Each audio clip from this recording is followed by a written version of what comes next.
Prince Harry's story has always been one of turbulence, struggle, and the constant battle between his private life and the relentless glare of public scrutiny.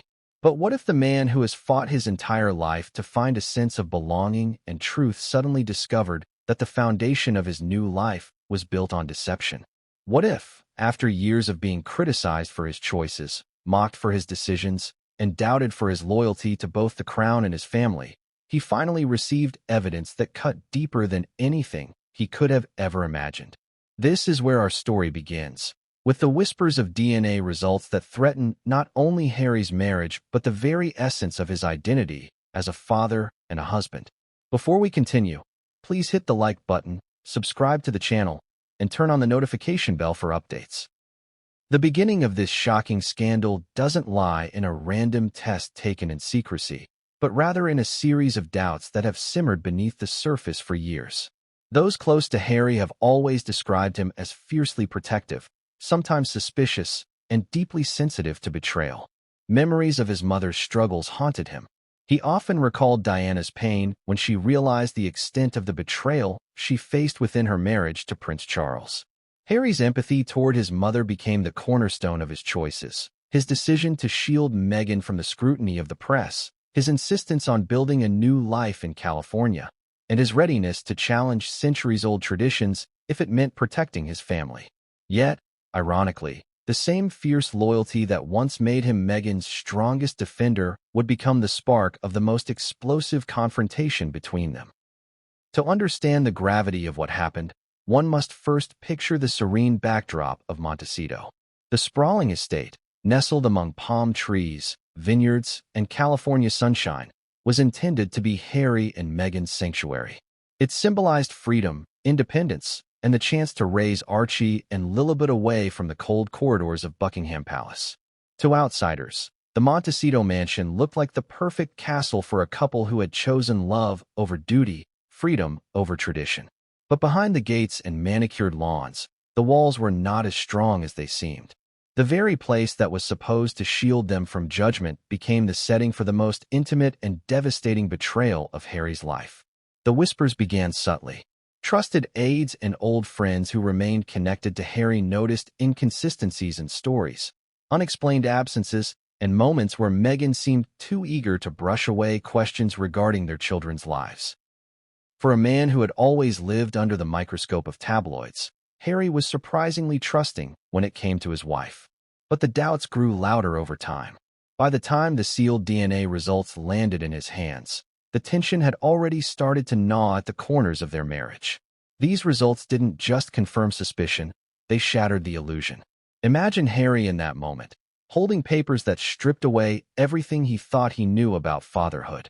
Every bedtime story told to Archie, every moment of cradling Lilibet in his arms, every memory of first words and first steps, suddenly they weren't his to claim. The children he had defended against an intrusive world were suddenly placed under a question mark so dark that it threatened to swallow him whole. In that instant, Harry wasn't just a prince, a husband, or a father. He was a man betrayed, standing on the ashes of trust, realizing that everything he fought for, leaving the royal family, challenging the system, defending Meghan against critics, might have been built on a lie. But what is betrayal without the confrontation that follows? Inside the Montecito home, voices rose, accusations flew, and emotions spiraled into chaos. Harry's anger was not the rage of a man who lost a minor battle in his marriage. It was the fury of someone who felt his entire lineage had been mocked, his family dishonored, and his own heart shattered. He demanded answers, but answers did not come easily. Meghan, who had been so polished in public appearances and so convincing in her narratives, was suddenly cornered. In desperation, she tried to sway the argument with tears, with explanations, with denials. But Harry's fury was beyond placation. This introduction is not about resolving their conflict, but about opening the wound wide enough that the audience cannot look away. Harry's demand that Meghan return the wedding ring was not merely symbolic, it was final. It was his way of saying that the foundation of their union had collapsed, that vows built on loyalty had been betrayed, and that love could not survive in the shadow of lies. With the ring in his hand, Harry held not just a piece of jewelry, but the remnants of a marriage that had once defied kingdoms and families alike. What makes this story so gripping is not only the betrayal itself, but the consequences it carries. For Harry, the DNA results mean more than personal heartbreak. They touch upon royal bloodlines, succession rights, the legitimacy of children who have been at the center of controversy since their births. For Meghan, it means facing not only the collapse of her marriage, but the scorn of an entire institution she once claimed to have broken away from. For the royal family, it is a vindication of doubts they may have quietly harbored but dared not voice publicly. And for the world, it is another chapter in the never-ending saga of the House of Windsor. A scandal more shocking than anything the tabloids could have conjured. The middle of this opening section draws the reader deeper into the emotional storm. We move from the serene landscapes of Montecito into the claustrophobic tension of its interiors. Picture the corridors filled with echoing voices, the silence of staff members who overheard the arguments but dared not intervene, the hushed phone calls made to confidants as the news began to ripple beyond the mansion's walls. Harry's fury wasn't contained to words alone. It showed in his actions, his body language, his inability to sit still, his desperate attempts to process the enormity of what had been revealed. He was no longer the man the public had seen smiling at Invictus Games or laughing in interviews. He was broken, raw, and consumed by a rage that only betrayal can bring. And then comes the end of the introduction, the dramatic pause before diving into the unfolding storm. The moment Meghan stepped out of the Montecito gates, her life as Harry's wife was over in more ways than one. This wasn't merely a marital dispute to be mended with time. This was exile. This was rejection.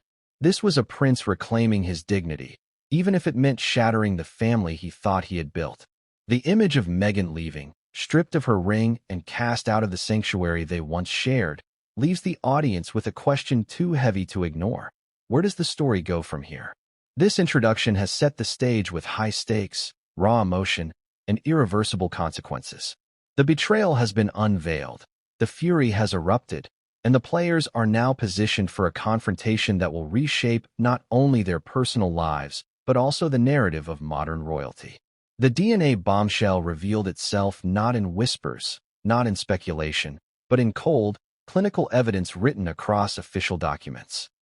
For Prince Harry, the moment began with something as simple as an envelope, a sealed packet, weightier in significance than any letter he had ever held, containing the kind of truth that had the power to dismantle his very existence as a husband and father.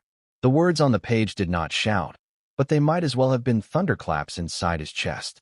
Paternity not confirmed. Over and over again, the clinical language drove the point home. Archie, Lilibet, neither carried his bloodline. The children he had sworn to protect, the family he had broken ties with the royal household to defend, the sacrifices he had made, all of it suddenly felt like a cruel stage play, orchestrated by deception. The revelation did not come out of nowhere.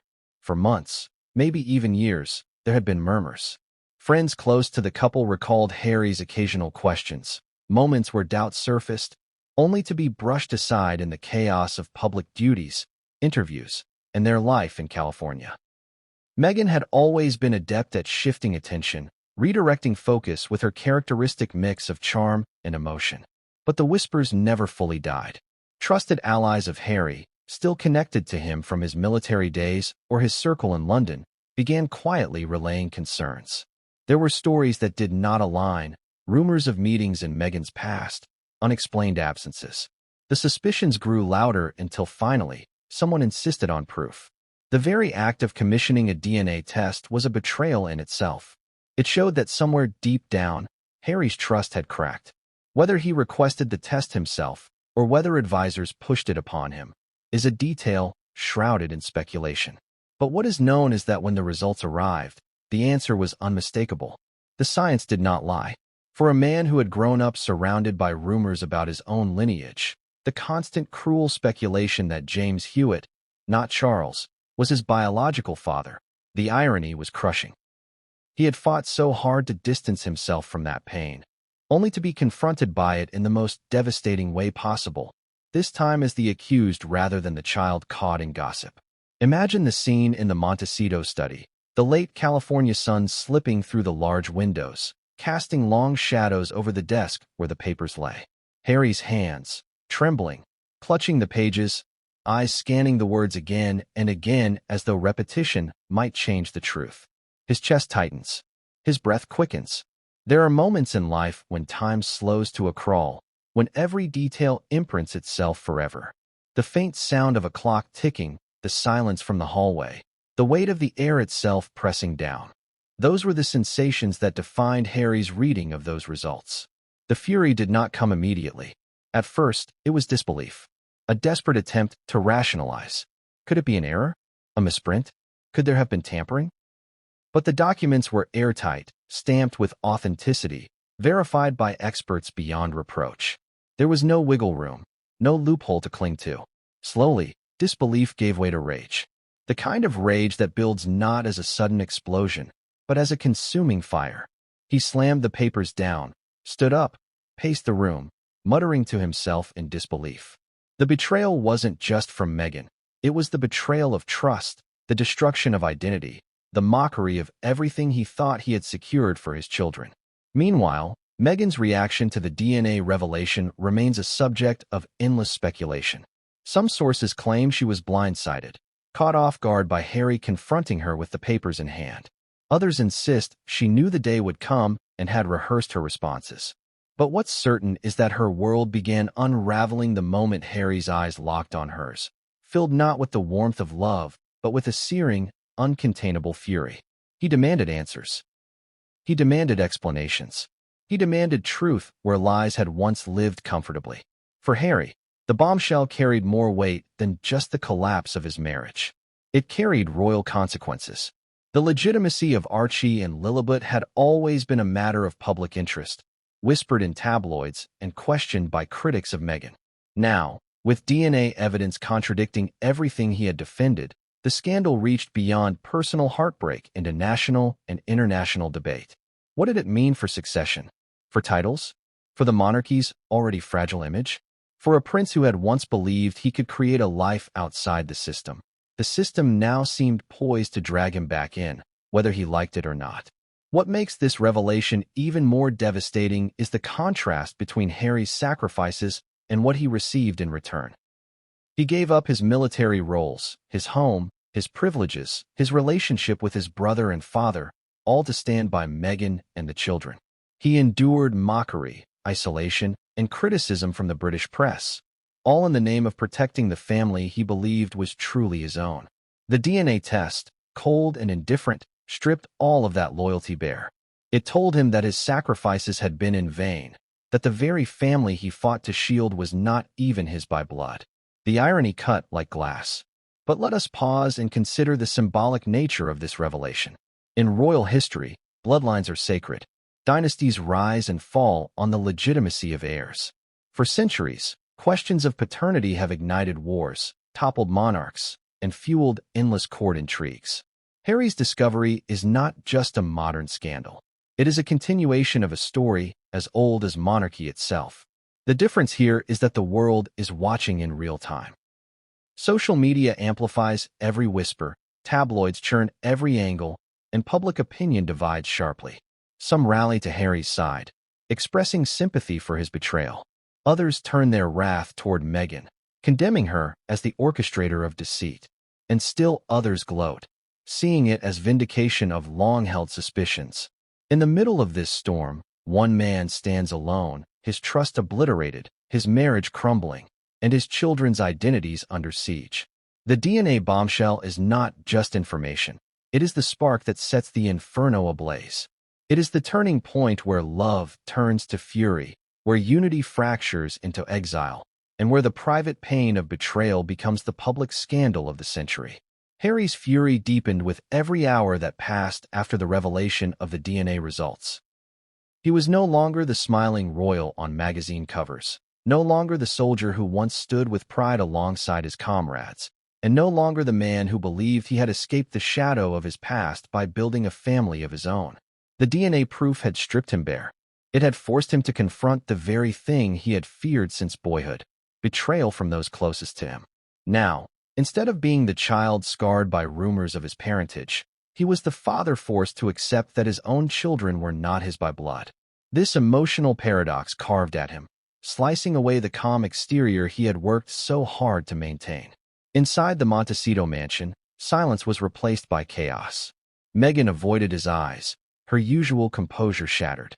Harry's voice filled the hallways, booming with anger, echoing through every corner. Why? Why would you do this to me? He shouted, pacing like a caged animal, clutching the DNA documents in his hand, as if the paper itself could explain the betrayal.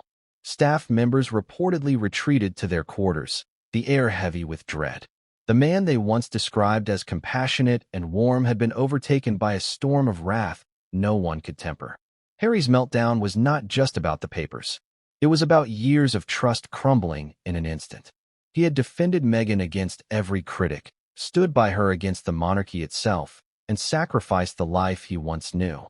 In return, he discovered the one truth no man wants to face, that his sacrifices had been built upon a lie. He slammed doors, threw objects against the wall, his rage uncontrolled, his heartbreak bleeding into every word he uttered.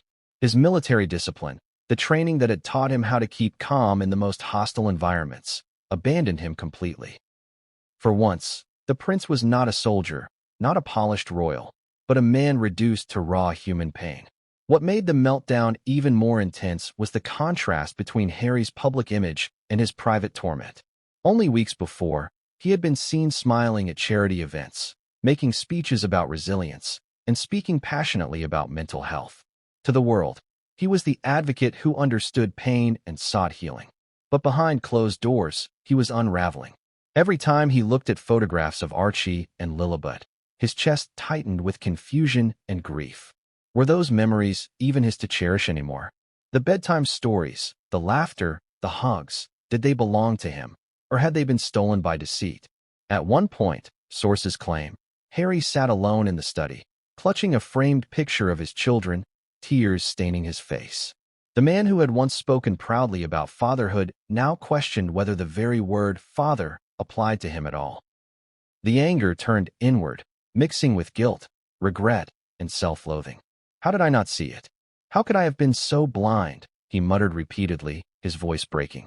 This internal conflict, blaming Meghan, blaming himself, and blaming fate, only fueled the fire of his meltdown. Meghan, for her part, attempted to calm him. She spoke in a low voice, trying to explain, trying to weave a narrative that might ease his pain. But Harry was past the point of listening. Every word out of her mouth sounded like another lie, another layer of deception piled upon the mountain of betrayal already crushing him. He waved her off, shouted over her, demanded silence. Don't talk to me. Just don't. His words were sharp enough to cut the air itself. Meghan's usual command of a room, her ability to pivot and control conversations, had no power in this moment. She was facing a man who had lost everything he thought was real. The meltdown spilled beyond their home. Close friends and confidants reported receiving frantic late-night calls from Harry, his voice trembling, his words slurred with exhaustion and rage. He spoke of betrayal, of ruined trust, of his life being torn apart in ways no one could mend. I've lost everything, he reportedly told one friend. My children, my marriage, my dignity, what's left? His anguish reverberated across oceans, pulling in voices from Britain and beyond, as those who knew him tried to console him from a distance. But no words of comfort could pierce through the storm. Harry's fury was volcanic, his heartbreak relentless. The meltdown was not a single moment, but a series of collapses that stretched over days. His temper flared, then dipped into silence, only to rise again without warning. He refused meals, paced the grounds, and at times sat motionless, staring into space, the papers still folded in his hand. It was as if the DNA results had branded themselves onto his soul, a scar that no time could heal. The weight of betrayal was not his alone. He thought of Diana, of how she had been betrayed in her marriage, of how her pain had been magnified by the world's eyes. He now felt he was living her story in reverse, trapped in a cycle of lies and humiliation that history seemed determined to repeat. The realization broke him further, tears streaming down his face as he whispered, "Mom, you were right. Trust no one."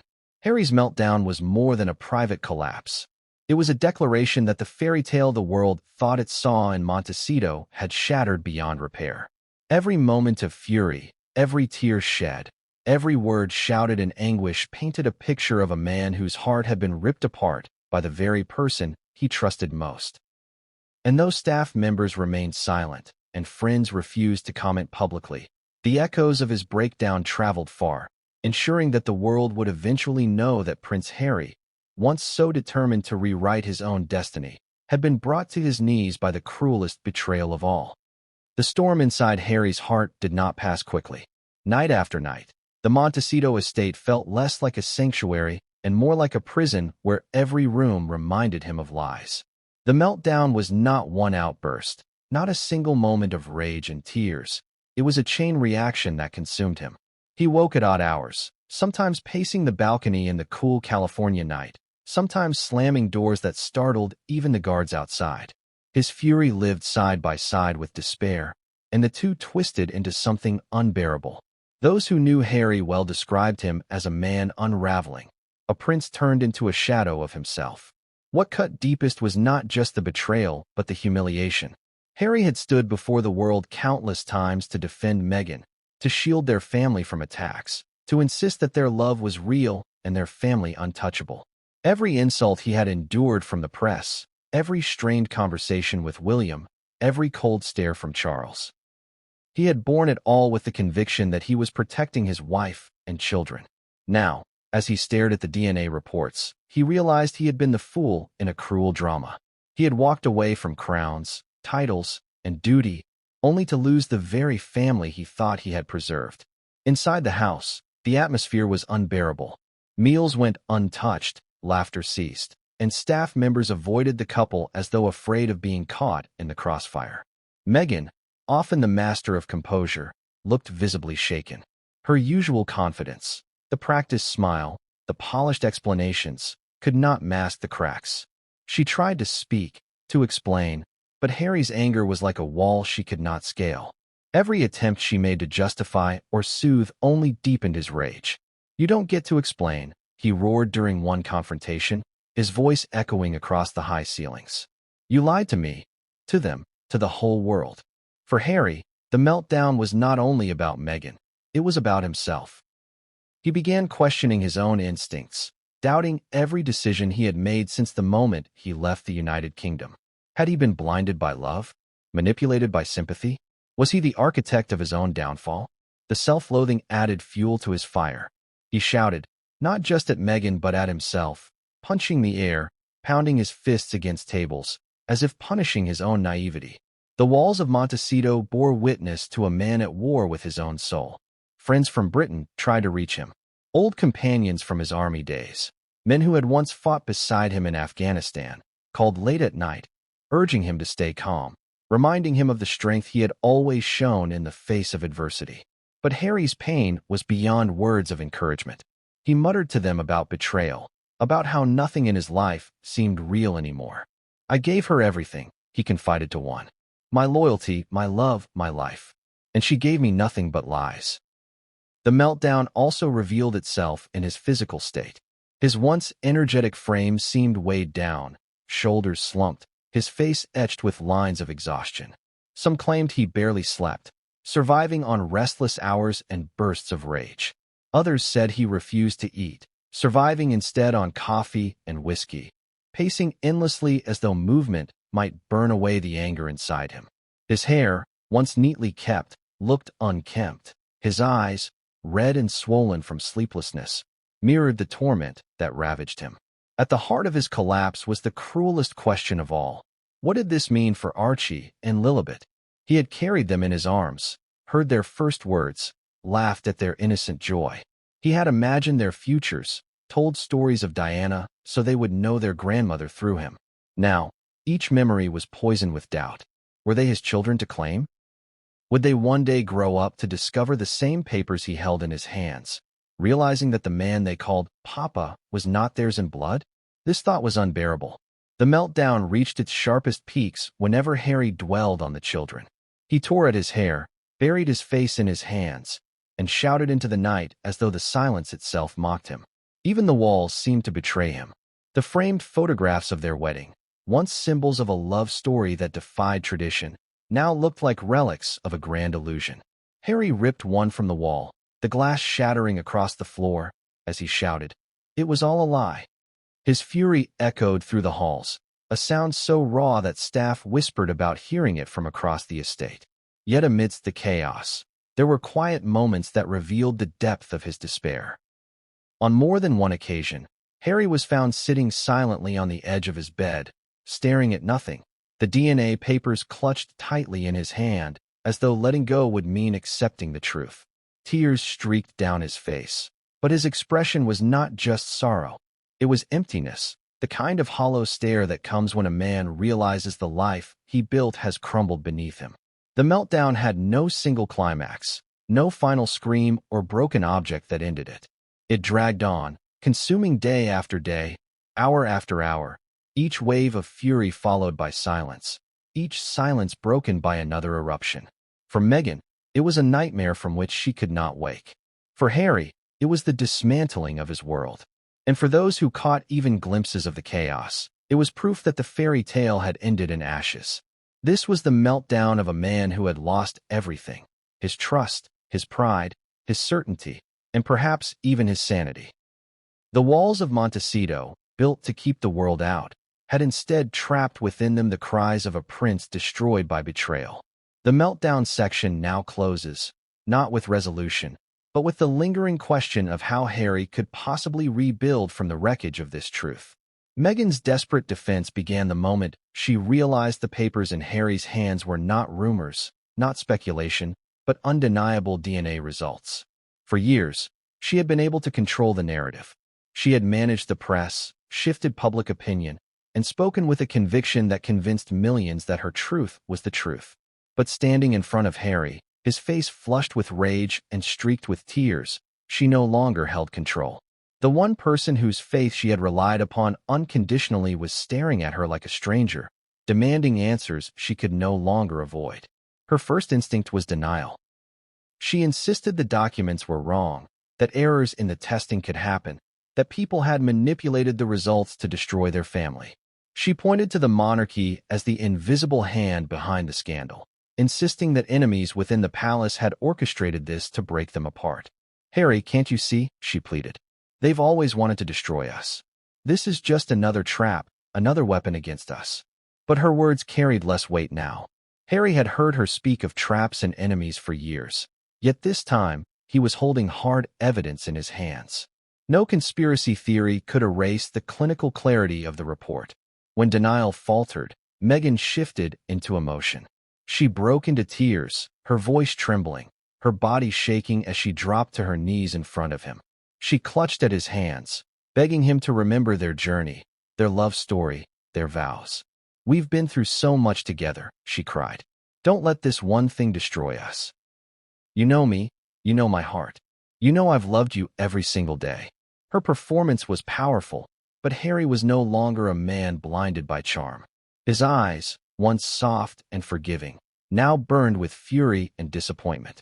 He yanked his hands away, unwilling to be swayed by tears. The defense grew more frantic as she realized tears alone would not save her. Meghan turned to anger, a sharp pivot that startled even Harry. She accused him of betrayal for doubting her, for putting faith in a piece of paper rather than in the woman who had stood by his side. "After everything I gave up for you," she shouted, her tears giving way to rage. "After the hatred I endured, the family I left behind, the life I sacrificed, you choose to believe them over me? How dare you?" Her voice echoed through the mansion, piercing and furious, but Harry's silence in response was louder still. In her desperation, Meghan attempted to rewrite the narrative. She reminded him of the nights they had spent comforting each other, the shared battles against the press, the intimate moments with their children. She painted a picture of their family as unshakable, hoping nostalgia might soften his stance. But for Harry, those very memories were the source of his pain.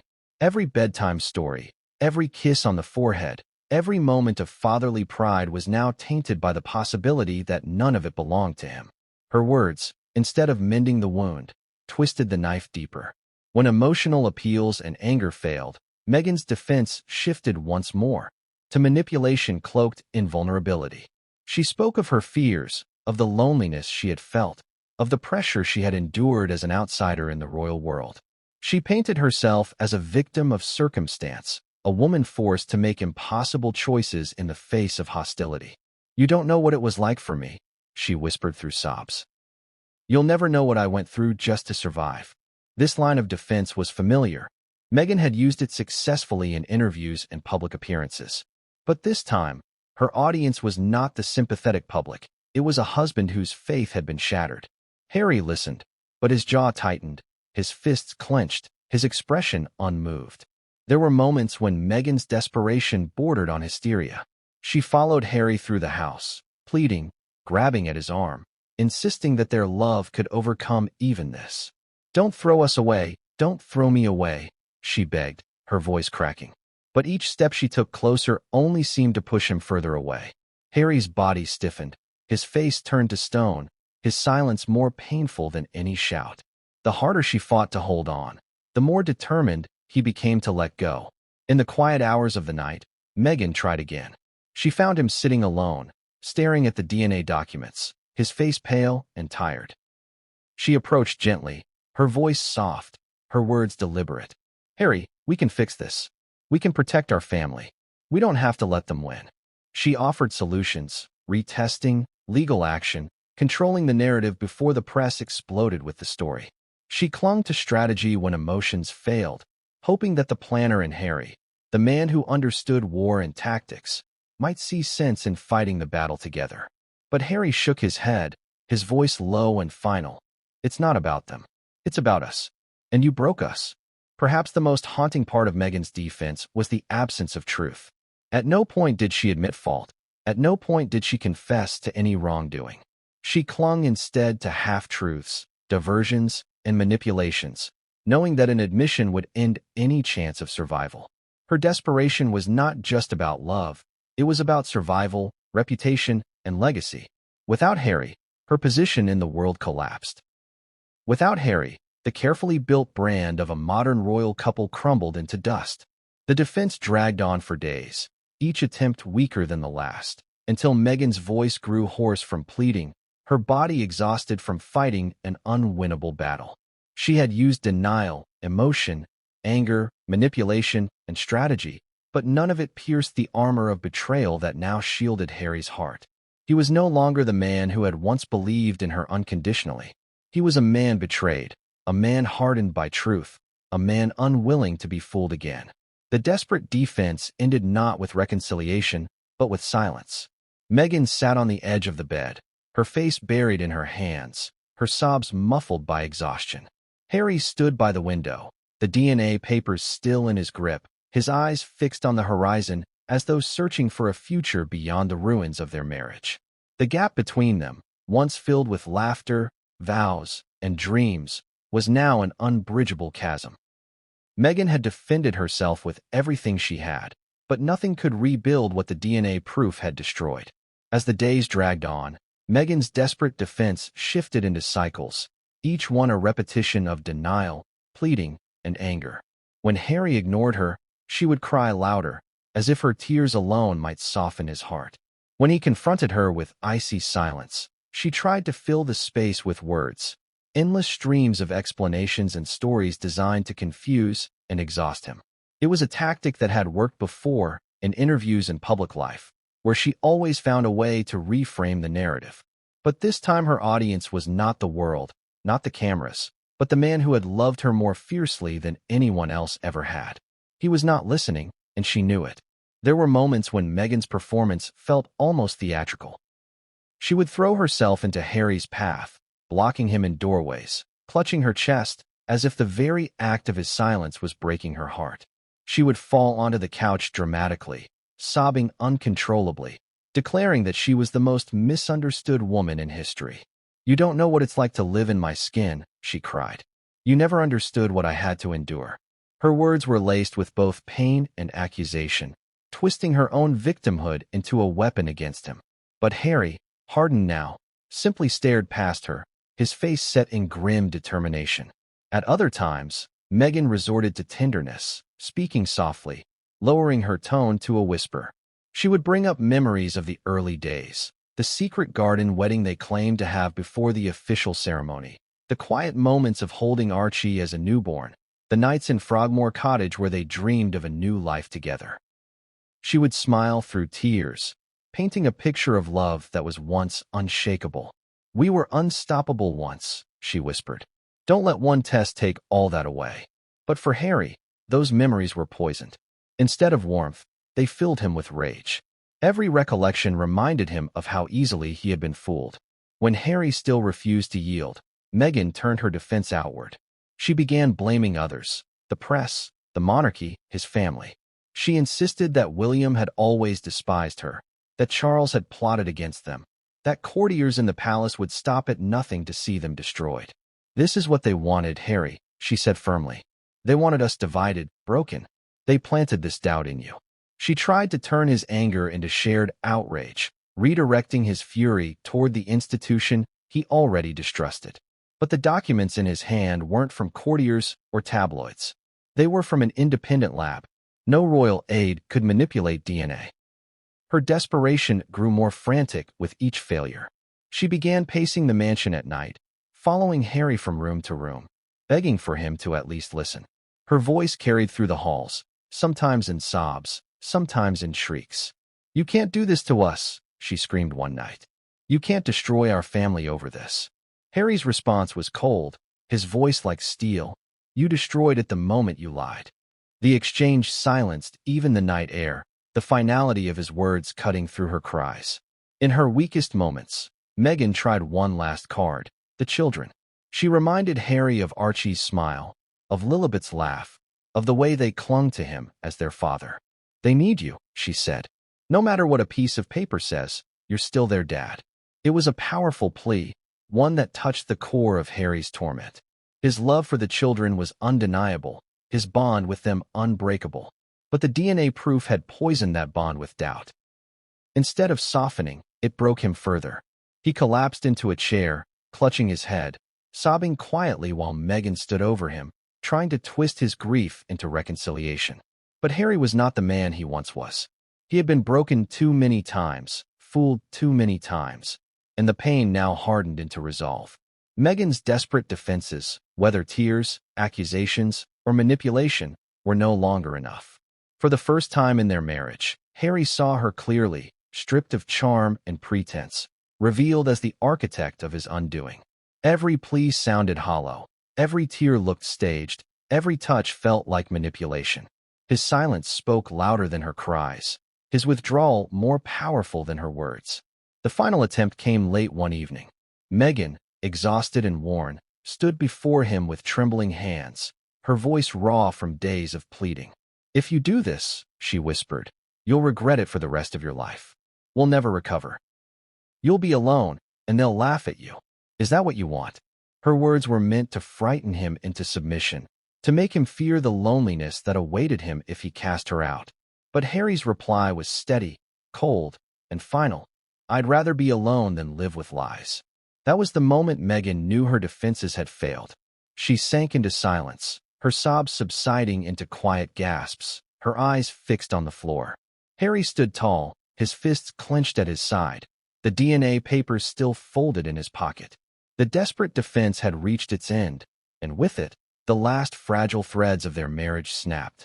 The house that had once symbolized freedom was now nothing more than a battleground where one side had lost. Meghan's defense was not the act of a woman confessing truth, but the performance of someone clinging to power, reputation, and survival. She had thrown every weapon she had: denial, tears, anger, manipulation. But none of it could undo the cold certainty of betrayal. The DNA proof stood immovable, and Harry's fury stood unyielding. Their story had reached a point of no return, and Meghan's desperate defense became the final echo of a marriage built on illusions now turned to dust. Harry's demand for the wedding ring was not just a heated reaction in the middle of an argument. It was the culmination of everything boiling inside him, the physical manifestation of his decision that their marriage, once a union he had fought the world to protect, had collapsed beyond repair. The room was tense, the silence between them filled with unsaid words. Meghan slumped on the sofa after days of pleading and performing, her eyes red and swollen, her voice nearly gone. Harry stood before her, shoulders squared, fists clenched, breathing heavily as though each breath was a battle to control the storm within him. His eyes fixed on her left hand, the very hand that had once symbolized love, loyalty, and unity. That ring, a band of gold tied forever to the memory of their wedding day, was now a symbol of lies. Harry remembered the vows, the smiles, the quiet moments in the chapel when he thought he was marrying his soulmate.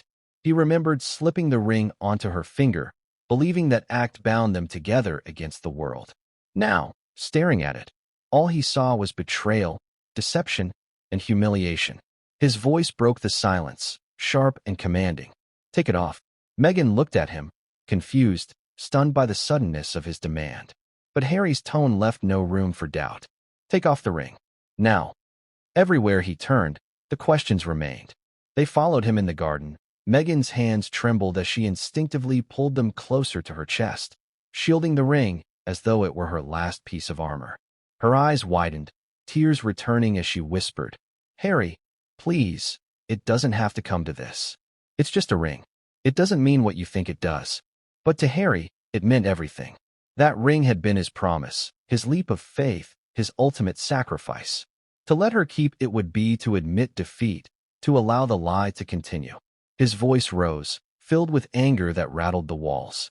"That ring was built on trust, and you destroyed it. Give it back to me." The standoff between them stretched into unbearable silence.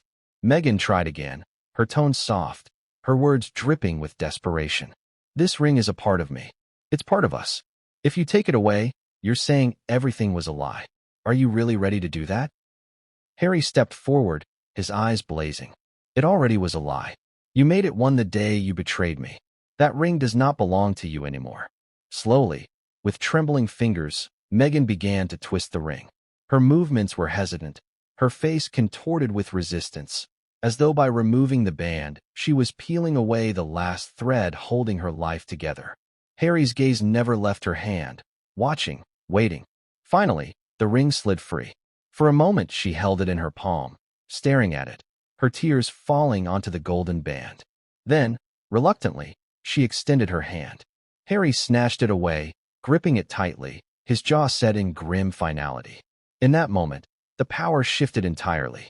Meghan, once in control of every narrative, sat powerless before him, stripped of the very symbol that had tied her to the life she had fought so hard to maintain. Harry's demand for the ring echoed far beyond their marriage. In royal tradition, the wedding ring is more than jewelry. It is heritage, legacy, and an emblem of unity that extends to the monarchy itself. By forcing Meghan to give it back, Harry was making a statement. He was declaring that her place in his life, and by extension in royal history, had ended. It was not only a personal severance, but a symbolic exile. He turned the ring in his fingers, his mind replaying the moment he had once placed it on her hand. What had been the happiest memory of his adult life was now tarnished beyond recognition. Meghan tried one last time to soften the moment. Her voice cracked as she whispered, "Harry, it's still us. We can fix this. That ring doesn't have to be the end." But Harry's expression remained cold. "It already is the end," he replied firmly. He pocketed the ring, as if locking away the final piece of their shattered union. Meghan collapsed back onto the sofa, her sobs quiet but heavy, her hands now bare, her future uncertain. Witnesses within the house, staff who caught glimpses of the exchange, described Harry's face afterward as stone, haunted, yes, but resolved. For the first time in weeks, his fury seemed to settle, replaced by a chilling calm. The act of reclaiming the ring was not only his demand for closure. It was his declaration that he would no longer be manipulated, no longer fooled by tears or excuses. Meghan, stripped of the ring, was stripped of her power over him. This moment would ripple outward in whispers and speculation. Royal watchers would later debate whether Harry demanding the ring back symbolized the official collapse of their marriage, the final nail in the coffin of their once rebellious love story. Supporters of Meghan would call it cruel, while Harry's defenders would call it justice. But in the quiet of Montecito, it was not about the world's opinions. It was about a man reclaiming what he had lost, taking back the one thing that symbolized the trust that had been stolen from him. Harry left the room afterward, the ring clutched in his palm, his footsteps echoing down the corridor. Meghan remained behind, her sobs filling the silence. The house, once alive with their laughter and their dreams, now felt hollow. The golden band that had once represented love, loyalty, and unity was nothing more than cold metal in Harry's hand. But to him, it was more than that. It was proof that he had finally seen through the lies, that he had chosen truth over illusion, and that he was no longer willing to carry the weight of betrayal. The demand for the ring was not the climax of his fury, it was the resolution of it. It was the moment he took control, when he stopped being the betrayed husband and became the man who refused to be broken further. Meghan's defenses had failed, her pleas had fallen flat, and now, stripped of her wedding ring, she sat in silence as Harry walked away with the last symbol of their union. Harry's demand for the wedding ring reverberated through the Montecito mansion like a final verdict. Meghan sat frozen, her eyes fixed on her now bare finger, the emptiness more cutting than the sharpest insult. For days she had begged, pleaded, cried, and argued, hoping that words could repair the gaping wound carved open by the DNA proof. But this, the removal of the ring, was the undeniable symbol that nothing would ever be the same. It was not just the stripping away of jewelry. It was the tearing apart of an identity she had carefully crafted since the day she entered Harry's life. Harry stood tall, his back rigid, his chest rising and falling with deep, heavy breaths. For the first time since the meltdown began, he felt a grim sense of clarity. The act of reclaiming the ring was more than punishment. It was liberation. For weeks he had been spiraling between disbelief and rage, haunted by doubt, consumed by the lies. But now, holding that golden band, he had seized control. He had taken back the one symbol that bound him to the very betrayal that poisoned his life. He closed his hand tightly around it, the edges pressing into his skin, a reminder of the vows he had once spoken and the trust that had been shattered. Meghan tried again, her voice faint, her body slumped as though drained of all strength. "It's just a ring, Harry," she whispered. "It doesn't change who we are." But Harry's eyes burned with fury, and his words sliced through her defense. "We are nothing.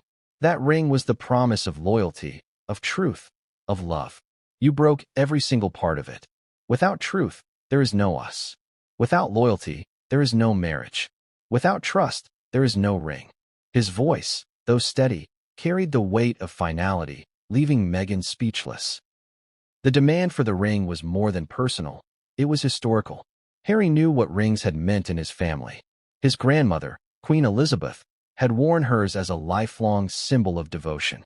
His parents' marriage had crumbled, but Diana never took off her ring until the divorce was finalized, a symbol of her dignity even amid betrayal. For Harry, forcing Meghan to give hers back was not just an act of anger, but a statement that their union was over in the same dramatic tradition. History would remember it as the moment Prince Harry drew a line between loyalty and deceit. In the days that followed, Meghan wandered the halls of Montecito with her hands bare, the absence of the ring drawing more attention than its presence ever had. For someone who had built her life around appearances, the missing band was devastating. Every time she raised her hand, every glance at her reflection, she was reminded of the moment her control slipped away. She tried to hide it with scarves, with carefully posed gestures, but the truth could not be disguised. The staff noticed. Friends who visited noticed. The whispers grew louder. Meghan was no longer the Duchess with the fairy tale marriage. She was the woman stripped of her ring, rejected by her husband in the most symbolic way possible. Harry, meanwhile, kept the ring close. Some said he carried it in his pocket constantly. Others whispered that he placed it in a drawer in his study, unable to look at it, yet unwilling to let it out of his sight. Wherever it was, the ring became a haunting reminder of what he had lost. He would sometimes take it out, stare at it for long stretches of silence, his expression unreadable. To outsiders, it was just a piece of metal, but to Harry, it was the embodiment of a love story turned into a cautionary tale. The significance of the demand did not stay confined within the walls of Montecito. News of the confrontation leaked through whispers, and soon speculation spread. Had Harry really taken back the ring? Was Meghan truly without it? Royal watchers dissected every photograph, every public appearance, zooming in on her left hand, searching for confirmation. The absence of the band became a story in itself, headlines screaming of humiliation and betrayal. Commentators debated the symbolism, some calling it Harry's way of reclaiming dignity, others calling it cruel. But regardless of the opinion, one truth was clear. The demand for the ring had transformed a private collapse into a public scandal. For Meghan, the humiliation was unbearable.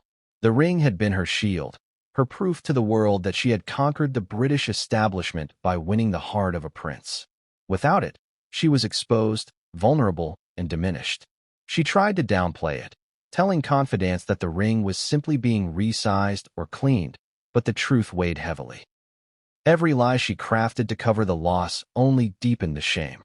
The woman who once stood tall, confident in her mastery of image, now avoided the spotlight, fearing that every camera lens would catch her bare hand and expose the collapse she could not hide. Harry's demand for the ring was also the signal of what would come next. It was the line in the sand, the moment he declared that their marriage had crossed the point of no return. To him, it was not about punishment but about closure. To Meghan, it was the ultimate rejection, a humiliation more painful than words could describe. And to the world, it was the first tangible sign that the fairy tale was over. In the end, the exchange of the ring was not simply the end of an argument. It was the death of an illusion.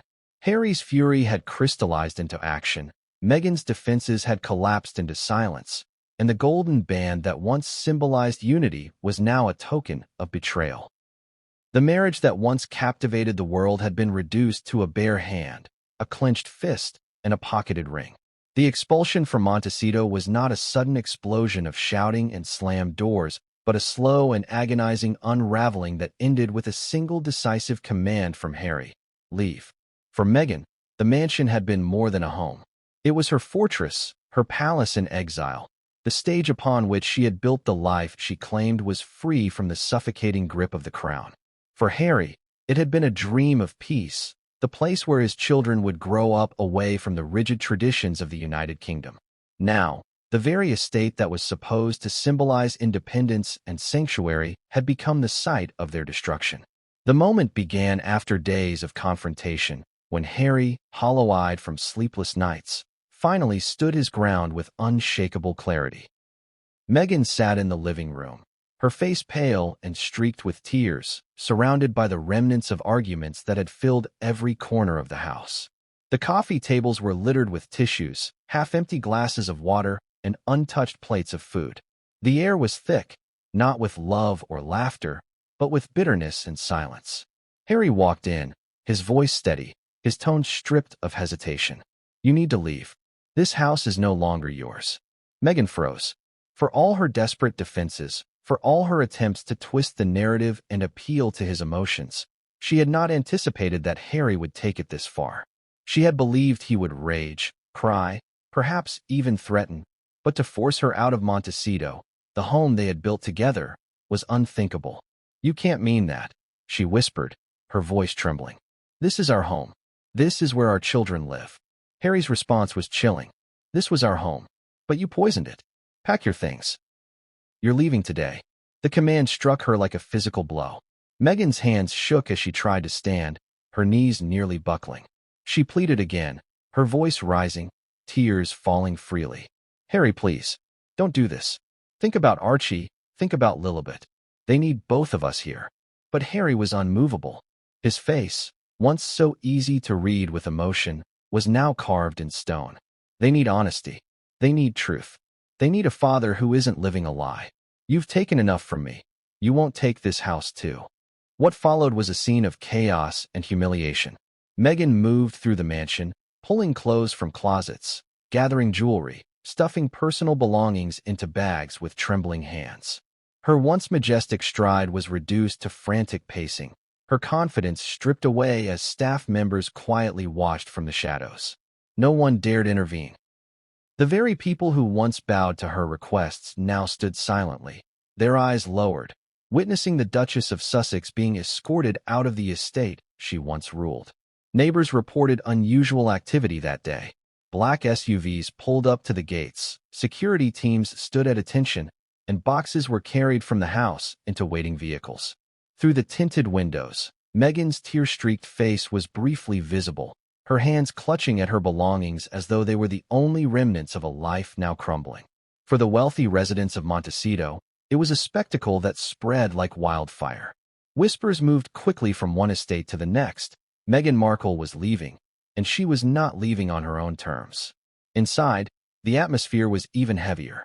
Archie and Lilibet were shielded from the chaos, whisked away to a quiet wing of the mansion while staff tried to maintain a semblance of calm.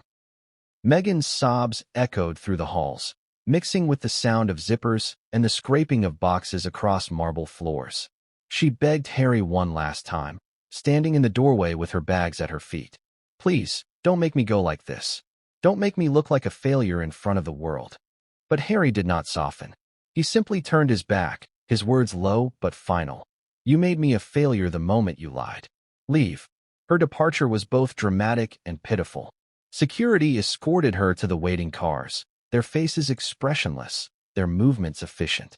Meghan clutched her bags, her hair disheveled, her shoulders hunched as though the weight of the world had finally crashed down upon her. Gone was the regal poise she had mastered in public appearances. Gone was the practiced smile and polished confidence. In its place was a woman broken, stripped of power, stepping out of a house that had once been her crown jewel. For Harry, watching her leave was both painful and necessary. He stood by the window, the golden wedding ring still in his pocket, his face pale but resolute. Every fiber of his being wanted to crumble, to collapse under the weight of love lost and family destroyed. But he knew that allowing her to stay would mean living in a prison of lies. For the first time in years, he chose himself over the illusion. As the black SUVs disappeared beyond the gates, Harry whispered to himself, "It's over." The expulsion did not end with Meghan's physical removal. Its shockwaves spread instantly, both within Montecito and across the globe. Paparazzi soon caught wind of her departure, photographs of her vehicles leaving the estate sparking headlines within hours.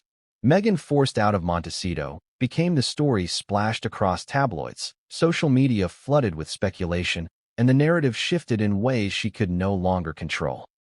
For a woman who had once prided herself on commanding the story, the humiliation of being cast out publicly was unbearable.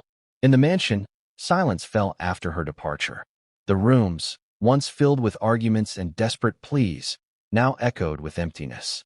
For Harry, it was both a relief and a sorrow. He walked through the halls, his footsteps heavy, his heart torn.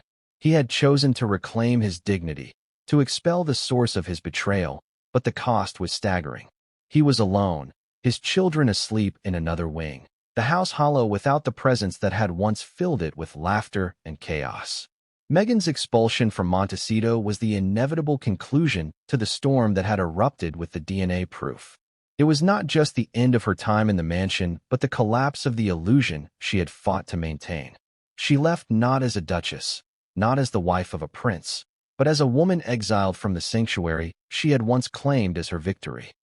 For Harry, it was the beginning of a painful new chapter, one where truth, however devastating, would finally replace deception. Meghan's expulsion from Montecito unfolded in waves of humiliation, each moment stripping away the power she once held. After Harry's final command, she lingered in the doorway, her hands shaking as she clutched her bags, unwilling to take the last step.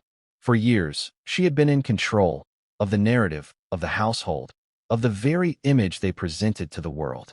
Now she stood powerless, her husband's gaze fixed on her with cold determination, his words echoing like a royal decree, "Leave." The reality of exile began to sink in as she moved from room to room, taking one last look at the spaces she had shaped into symbols of their independence. The grand kitchen, once the backdrop for her carefully staged photographs, now felt like a stage stripped of its props. The nursery where she had rocked Lilibet to sleep felt like a reminder of the lie she could no longer conceal. Each corner of the mansion whispered of memories she would never reclaim. Staff avoided her eyes, their silence a judgment louder than words. Where once they had rushed to fulfill her every command, now they stood motionless, waiting for her departure. Security remained close, their presence both protective and suffocating. They did not touch her, but their every step reminded her that this was not her choice. It was an order being carried out. The black SUVs idled outside, their engines humming like a countdown to disgrace. Meghan hesitated, her pride fighting her fear. "Harry," she said softly, turning back toward him, "if I walk out that door, there's no going back."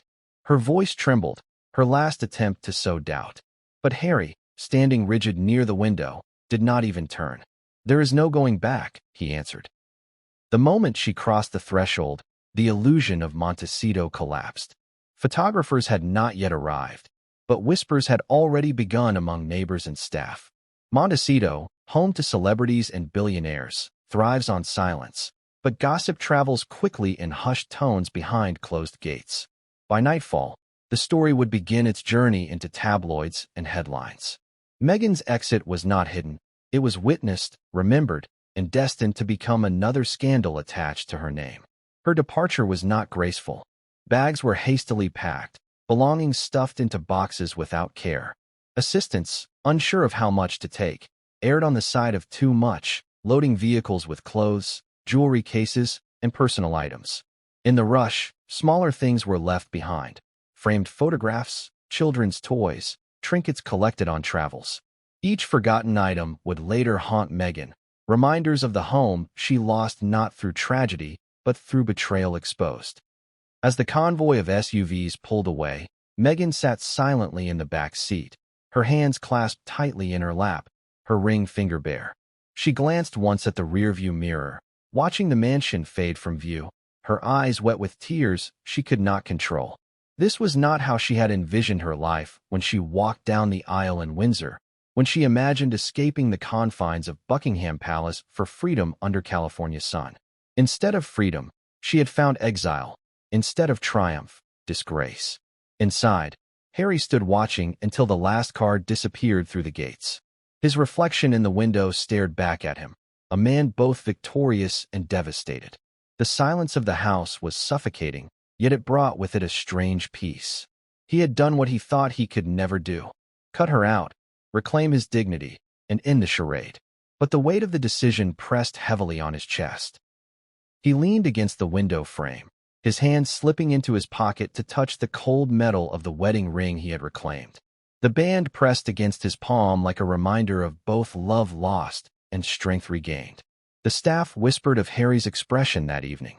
Some said he looked like a soldier after battle, bruised but unbroken, hollow yet resolute. Others said his eyes betrayed the sadness he refused to show, a sorrow so deep it silenced even his rage. What united them all was the sense that something irreversible had happened. The Duke and Duchess of Sussex were no more. The house that had once symbolized unity now stood as a monument to betrayal and expulsion. The news spread quickly. Within hours, British tabloids seized upon the whispers. Meghan Markle kicked out of Montecito, screamed one headline. American outlets speculated on her whereabouts, while royal commentators dissected every possible implication. Social media lit up with debates, hashtags like #HarryWins and #JusticeForMeghan trending simultaneously. The world divided between those who saw her as the architect of her own downfall and those who pitted her as a woman publicly humiliated. Meghan, meanwhile, tried to regain composure. In the days after her departure, she was spotted in Los Angeles, her head low, sunglasses shielding her swollen eyes. Reporters shouted questions. Cameras flashed, but she ignored them all, her silence louder than any statement she could have made. For someone who had thrived on shaping her own story, her silence was damning. It confirmed what the world already suspected. Harry had expelled her, and there was no spinning it into a tale of empowerment. The expulsion marked a turning point not just in their marriage, but in the narrative of modern royalty. No longer was the story one of rebellion against the crown, of a couple forging their own path. It was now the story of betrayal, of DNA revelations, of a prince who had finally taken control. Montecito, once their sanctuary, was now a stage where truth had stripped away illusion, leaving nothing but raw humanity in its place. Harry spent the night alone, walking through the empty halls, the silence broken only by his footsteps. He paused outside the children's rooms, his face softening as he listened to their steady breathing.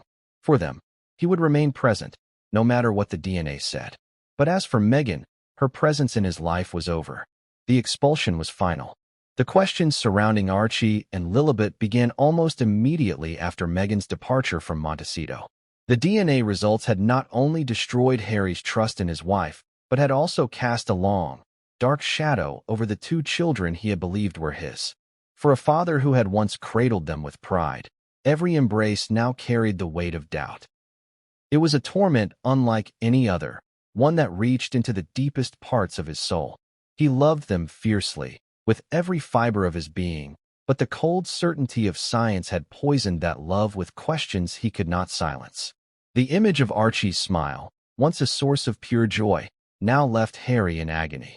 He replayed memories of the boy's laughter in the garden, of teaching him to hold a toy plane, of hearing him call Papa for the first time. Each moment that had once affirmed his role as a father now twisted into doubt. Was it real? Was it his? Or had it been an illusion all along?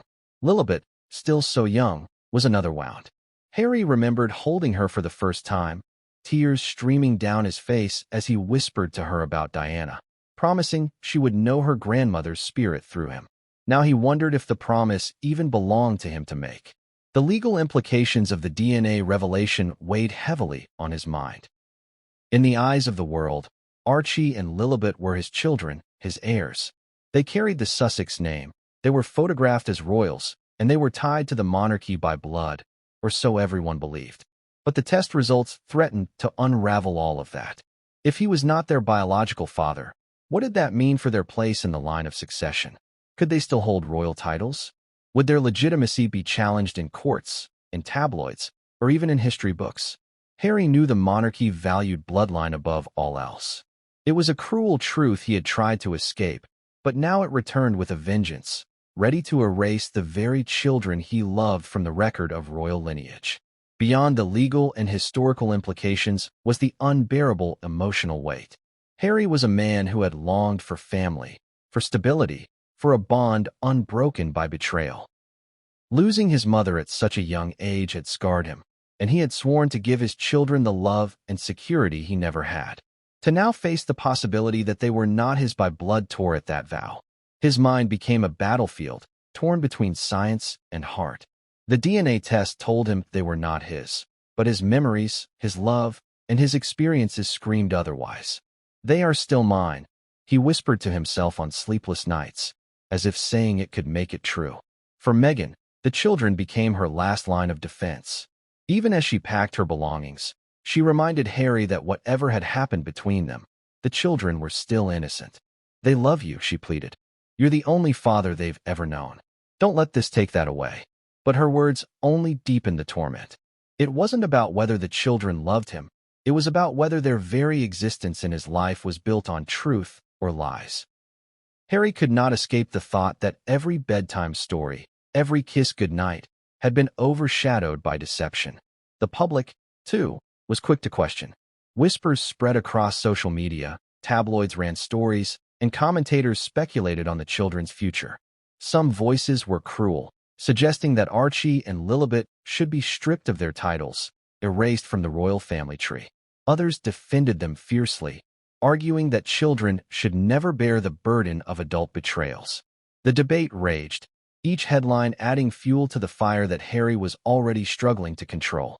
Within the walls of Montecito, Harry found himself staring at photographs of Archie and Lilibet, unable to look away, yet unable to look without pain. He would sit for hours in the study, the DNA papers beside him, the images of his children spread across the desk. His mind played tricks on him. He scrutinized their features, searching for traces of his mother's eyes, his own smile, his family's unmistakable red hair. Some days he convinced himself he saw it, clinging desperately to hope. Other days, doubt consumed him, and he collapsed into despair, certain that the test results were undeniable. The children, of course, were too young to understand. Archie asked why Mama was not home, his innocent questions stabbing Harry in ways no accusation ever could. Lilibet reached for him with tiny hands, her giggles unaware of the storm swirling around her. Harry forced himself to smile, to be present, to continue playing the role of father, even as his heart shattered inside. It was perhaps the cruelest part of the ordeal, that the children, blameless and pure, became symbols of the deepest betrayal he had ever endured. What made the situation even more devastating was the reflection of history. Harry could not ignore the parallels to his own life. He had grown up surrounded by whispers that he was not Charles's son, that his red hair tied him to James Hewitt instead. He had lived with those rumors, felt their sting, and carried the weight of illegitimacy, even when it was unfounded. Now, in a twist of cruel irony, his own children were caught in a scandal even darker, this time backed by science. The pain of history repeating itself was unbearable. He saw himself in Archie, not just as a father, but as a boy who might one day grow up under the shadow of questions about his bloodline. For Harry, the choice became clear in one sense, but agonizing in another. He knew he could not abandon them. Whatever the DNA said, Archie and Lilibet were still the children he had raised, the children who knew him only as their father. His heart would not allow him to walk away, no matter how betrayed he felt by Meghan. But he also knew the world would not be so kind. The monarchy, the press, the public. None would see the nuance, none would care for the emotional bond. They would see only the DNA results, and they would judge. The questions surrounding Archie and Lilibet became not just Harry's private torment, but a global debate about legitimacy, loyalty, and love. For him, the struggle was not just about whether he was their biological father, but about whether he could protect them from the cruel scrutiny that was sure to follow. And as he tucked them into bed each night, kissing their foreheads with trembling lips, he wondered whether the love he gave them would be enough to shield them from the truth that had destroyed everything else. The storm over Archie and Lilibet only intensified as the days passed, gnawing at Harry's conscience and eroding what little peace he could muster. Each time he looked at them, the torment returned. Their innocence was undeniable, their love for him unquestionable, yet his mind circled back to the papers that stripped away certainty. Archie would run through the garden, laughing, his little feet kicking up dust, and Harry's heart would swell with pride, until the cruel voice inside whispered, "Are you really his father?" Lilibet would press her face into his shoulder, giggling with joy, and the same thought returned like a dagger. Is she even yours? The cruelty of it all was unbearable. Harry's love for the children clashed with the betrayal that now tainted their existence in his eyes. He had sacrificed so much to build a family free from the coldness of the palace walls, only to discover that even his sanctuary had been built on shifting sand. He could not stop himself from staring at them for traces of himself. Archie's smile, his hair, the way he held a spoon, Harry dissected it all. Lilibet's eyes, her laugh, her tiny hands. He searched desperately for Diana's features, for hints that perhaps the tests were wrong. But no amount of searching could erase the print of betrayal left by those clinical results. The questions soon grew louder beyond the walls of Montecito. The tabloids latched onto the whispers, printing speculative articles with headlines like, "Are Archie and Lilibet truly Harry's?" and "Royal lineage under question." Some columnists recalled the age-old rumors about Harry's own paternity, drawing cruel parallels that cut him deeper than any blade could. The irony was not lost on him. As a boy, he had endured the world's doubt about whether he was Charles's son. Now, as a man, he was forced to face the world doubting whether he was truly a father at all. The monarchy, though silent publicly, was alive with whispers. Courtiers speculated in hushed tones, and relatives held quiet conversations behind closed doors. William, some sources suggested, was furious, not at Harry, but at Meghan, for dragging their family name into yet another scandal that threatened the stability of the crown. Charles, others said, was torn between sympathy for his son and relief that the deception had been exposed. Camilla, pragmatic as ever, allegedly commented that this was the inevitable result of Harry's choices. Whatever their private opinions, the royal family knew the scandal was a firestorm that would rage far beyond their control. The legal questions were even more pressing. If Archie and Lilibet were not Harry's biological children, what did that mean for their royal titles? Could they still be called prince and princess? Could they remain in the line of succession? Lawyers debated the matter fiercely, pointing to precedents in royal history, but there was no clear answer. The monarchy had always defined legitimacy by bloodline. If science had proven that bloodline broken, the ramifications could be devastating. It was not just about Harry's heartbreak. It was about the monarchy's image, its rules, its very foundation. Harry, however, was less concerned with titles and more consumed by his personal agony. His nights were restless, filled with dreams of Diana holding his children, whispering truths he could not hear. He woke in cold sweats, his heart racing, his mind replaying every moment with Archie and Lilibet, every time he had said, "I'm your dad," now feeling like a cruel echo. The children sensed his turmoil. Archie asked more questions, his young mind trying to understand why Papa seemed sad all the time. Lilibet clung tighter, unwilling to let go when he tried to leave her room at night. Their innocence broke him further, reminding him that no matter what the DNA said, they loved him unconditionally. And yet, the cruelest thought lingered. If they were not his by blood, what claim did he have to them? Would Meghan use this truth against him in the future, attempting to sever his bond with them entirely? Would the courts, should divorce proceedings follow, decide he had no legal right to them? The fear gnawed at him, deeper than the betrayal itself. Losing Meghan was painful, but losing the children would be unbearable. They were his anchor, his purpose, the only light in his storm. The idea of them being ripped away left him shaken, pacing the halls at night, whispering promises to protect them even as he questioned whether he truly could. Public debate added to the torment. Social media was divided. Some users defended Harry fiercely, insisting that fatherhood was not defined by DNA, but by love and presence. Others mocked him cruelly, calling him gullible, suggesting he had been raising another man's children without knowing. Memes circulated, headlines screamed, and the once proud Duke of Sussex became a global symbol of betrayal. Every time he opened his phone, every time he turned on the television, the questions about Archie and Lilibet confronted him anew. In private, Harry wrestled with a decision. Should he shield the children from the truth and raise them as his own regardless? Or should he one day tell them the reality? Both options tore at him. To lie would be to continue the cycle of deception that had destroyed him. But to reveal the truth would scar them for life, burdening them with questions they were too young to carry. He imagined Archie as a teenager, confronting him with anger. "Why didn't you tell me?" He imagined Lilibet crying in confusion, wondering why her life was different from the fairy tale she read. These visions haunted him more than anything else. In the nursery, in the study, in his dreams. They clung to him like shadows he could not shake. Were Archie and Lilibet truly his children, not in blood but in love? Could he be both betrayed and a father at the same time? Could he hold on to them without losing himself? The answers never came. What remained was doubt, endless and crushing.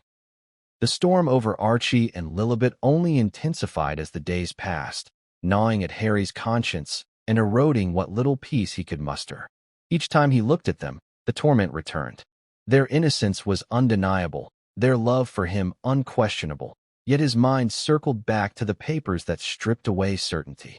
Archie would run through the garden, laughing, his little feet kicking up dust, and Harry's heart would swell with pride, until the cruel voice inside whispered, "Are you really his father?" Lilibet would press her face into his shoulder, giggling with joy, and the same thought returned like a dagger. "Is she even yours?" The cruelty of it all was unbearable. Harry's love for the children clashed with the betrayal that now tainted their existence in his eyes. He had sacrificed so much to build a family free from the coldness of the palace walls, only to discover that even his sanctuary had been built on shifting sand. He could not stop himself from staring at them for traces of himself. Archie's smile, his hair, the way he held a spoon. Harry dissected it all. Lilibet's eyes, her laugh, her tiny hands. He searched desperately for Diana's features, for hints that perhaps the tests were wrong. But no amount of searching could erase the print of betrayal left by those clinical results. The questions soon grew louder beyond the walls of Montecito. The tabloids latched onto the whispers, printing speculative articles with headlines like, "Are Archie and Lilibet truly Harry's?" and "Royal lineage under question." Some columnists recalled the age-old rumors about Harry's own paternity, drawing cruel parallels that cut him deeper than any blade could. The irony was not lost on him. As a boy, he had endured the world's doubt about whether he was Charles's son. Now, as a man, he was forced to face the world doubting whether he was truly a father at all. The monarchy, though silent publicly, was alive with whispers. Courtiers speculated in hushed tones, and relatives held quiet conversations behind closed doors. William, some sources suggested, was furious, not at Harry, but at Meghan, for dragging their family name into yet another scandal that threatened the stability of the crown. Charles, others said, was torn between sympathy for his son and relief that the deception had been exposed. Camilla, pragmatic as ever, allegedly commented that this was the inevitable result of Harry's choices. Whatever their private opinions, the royal family knew the scandal was a firestorm that would rage far beyond their control. The legal questions were even more pressing. If Archie and Lilibet were not Harry's biological children, what did that mean for their royal titles? Could they still be called prince and princess? Could they remain in the line of succession? Lawyers debated the matter fiercely, pointing to precedents in royal history, but there was no clear answer. The monarchy had always defined legitimacy by bloodline. If science had proven that bloodline broken, the ramifications could be devastating. It was not just about Harry's heartbreak. It was about the monarchy's image, its rules, its very foundation. Harry, however, was less concerned with titles and more consumed by his personal agony. His nights were restless, filled with dreams of Diana holding his children, whispering truths he could not hear. He woke in cold sweats, his heart racing, his mind replaying every moment with Archie and Lilibet, every time he had said, "I'm your dad," now feeling like a cruel echo. The children sensed his turmoil. Archie asked more questions, his young mind trying to understand why Papa seemed sad all the time. Lilibet clung tighter, unwilling to let go when he tried to leave her room at night. Their innocence broke him further, reminding him that no matter what the DNA said, they loved high. And yet, the cruelest thought lingered. If they were not his by blood, what claim did he have to them? Would Meghan use this truth against him in the future, attempting to sever his bond with them entirely? Would the courts, should divorce proceedings follow, decide he had no legal right to them? The fear gnawed at him, deeper than the betrayal itself. Losing Meghan was painful, but losing the children would be unbearable. They were his anchor, his purpose, the only light in his storm. The idea of them being ripped away left him shaken, pacing the halls at night, whispering promises to protect them even as he questioned whether he truly could. Public debate added to the torment. Social media was divided. Some users defended Harry fiercely, insisting that fatherhood was not defined by DNA, but by love and presence. Others mocked him cruelly, calling him gullible, suggesting he had been raising another man's children without knowing. Memes circulated, headlines screamed, and the once proud Duke of Sussex became a global symbol of betrayal. Every time he opened his phone, every time he turned on the television, the questions about Archie and Lilibet confronted him anew. In private, Harry wrestled with a decision. Should he shield the children from the truth and raise them as his own regardless? Or should he one day tell them the reality? Both options tore at him. To lie would be to continue the cycle of deception that had destroyed him. But to reveal the truth would scar them for life, burdening them with questions they were too young to carry. He imagined Archie as a teenager, confronting him with anger. "Why didn't you tell me?" He imagined Lilibet crying in confusion, wondering why her life was different from the fairy tale she read. These visions haunted him more than anything else. Everywhere he turned, the questions remained. They followed him in the garden, in the nursery, in the study, in his dreams. They clung to him like shadows he could not shake. Were Archie and Lilibet truly his children, not in blood but in love? Could he be both betrayed and a father at the same time? Could he hold on to them without losing himself? The answers never came. What remained was doubt, endless and crushing. The reaction of the royal family was swift behind palace doors, though the world would see only silence. For generations, the monarchy had been trained to endure scandal with restraint, to never explain, never complain. But this scandal was unlike any other. It did not only threaten the image of a marriage or the dignity of an individual, it reached into the very bloodline of the monarchy itself. The DNA revelations about Archie and Lilibet carried implications that shook the House of Windsor to its core. In London, advisors scrambled to prepare briefing papers. The palace communication teams were caught between horror and calculation. How should they respond? Should they stay silent, trusting the storm to burn itself out? Or should they subtly distance the crown from Harry and Meghan's chaos? The consensus was immediate, no statement. The monarchy could not be seen validating or denying such claims. But in private, the conversations were heated, emotional, and deeply personal. Charles, now king, received the news with a grim expression that betrayed both sorrow and vindication. He had always worried about Harry's decisions, his impulsiveness, his loyalty to Meghan over family. Privately, Charles admitted to confidants that he feared Meghan would bring destruction to the monarchy, and now, it seemed, his fears had been realized. Yet beneath his disappointment was a father's grief. Charles loved his grandchildren in his own way, distant though it often was. The thought that their legitimacy was now under question filled him with both sadness and shame. What does this make us look like as a family? He reportedly asked one aide, his voice heavy. Another generation marked by betrayal. Camilla, pragmatic and unflinching, was less sympathetic. To her, this was the inevitable result of Harry's rebellion. She reminded Charles and others that Harry had chosen to walk away, to turn his back on duty, to embrace chaos. He made his bed, she allegedly remarked. Now he must lie in it. Her bluntness cut through the room, but there was truth in her words. The crown had survived crises before, and it would survive this too, but Harry, in her view, had brought ruin upon himself. William's reaction was more complex and far more emotional. The rift between the brothers had already reached breaking point long before the DNA scandal. But this revelation struck him deeply. For years, William had tried to warn Harry, to urge caution, to plead with him to think of the consequences of his choices. Now, seeing his brother devastated, William's anger turned not only toward Meghan but toward Harry himself. He wouldn't listen, William told a close aide. He threw everything away for her, and now this is the result. Yet beneath the fury was something else, pity.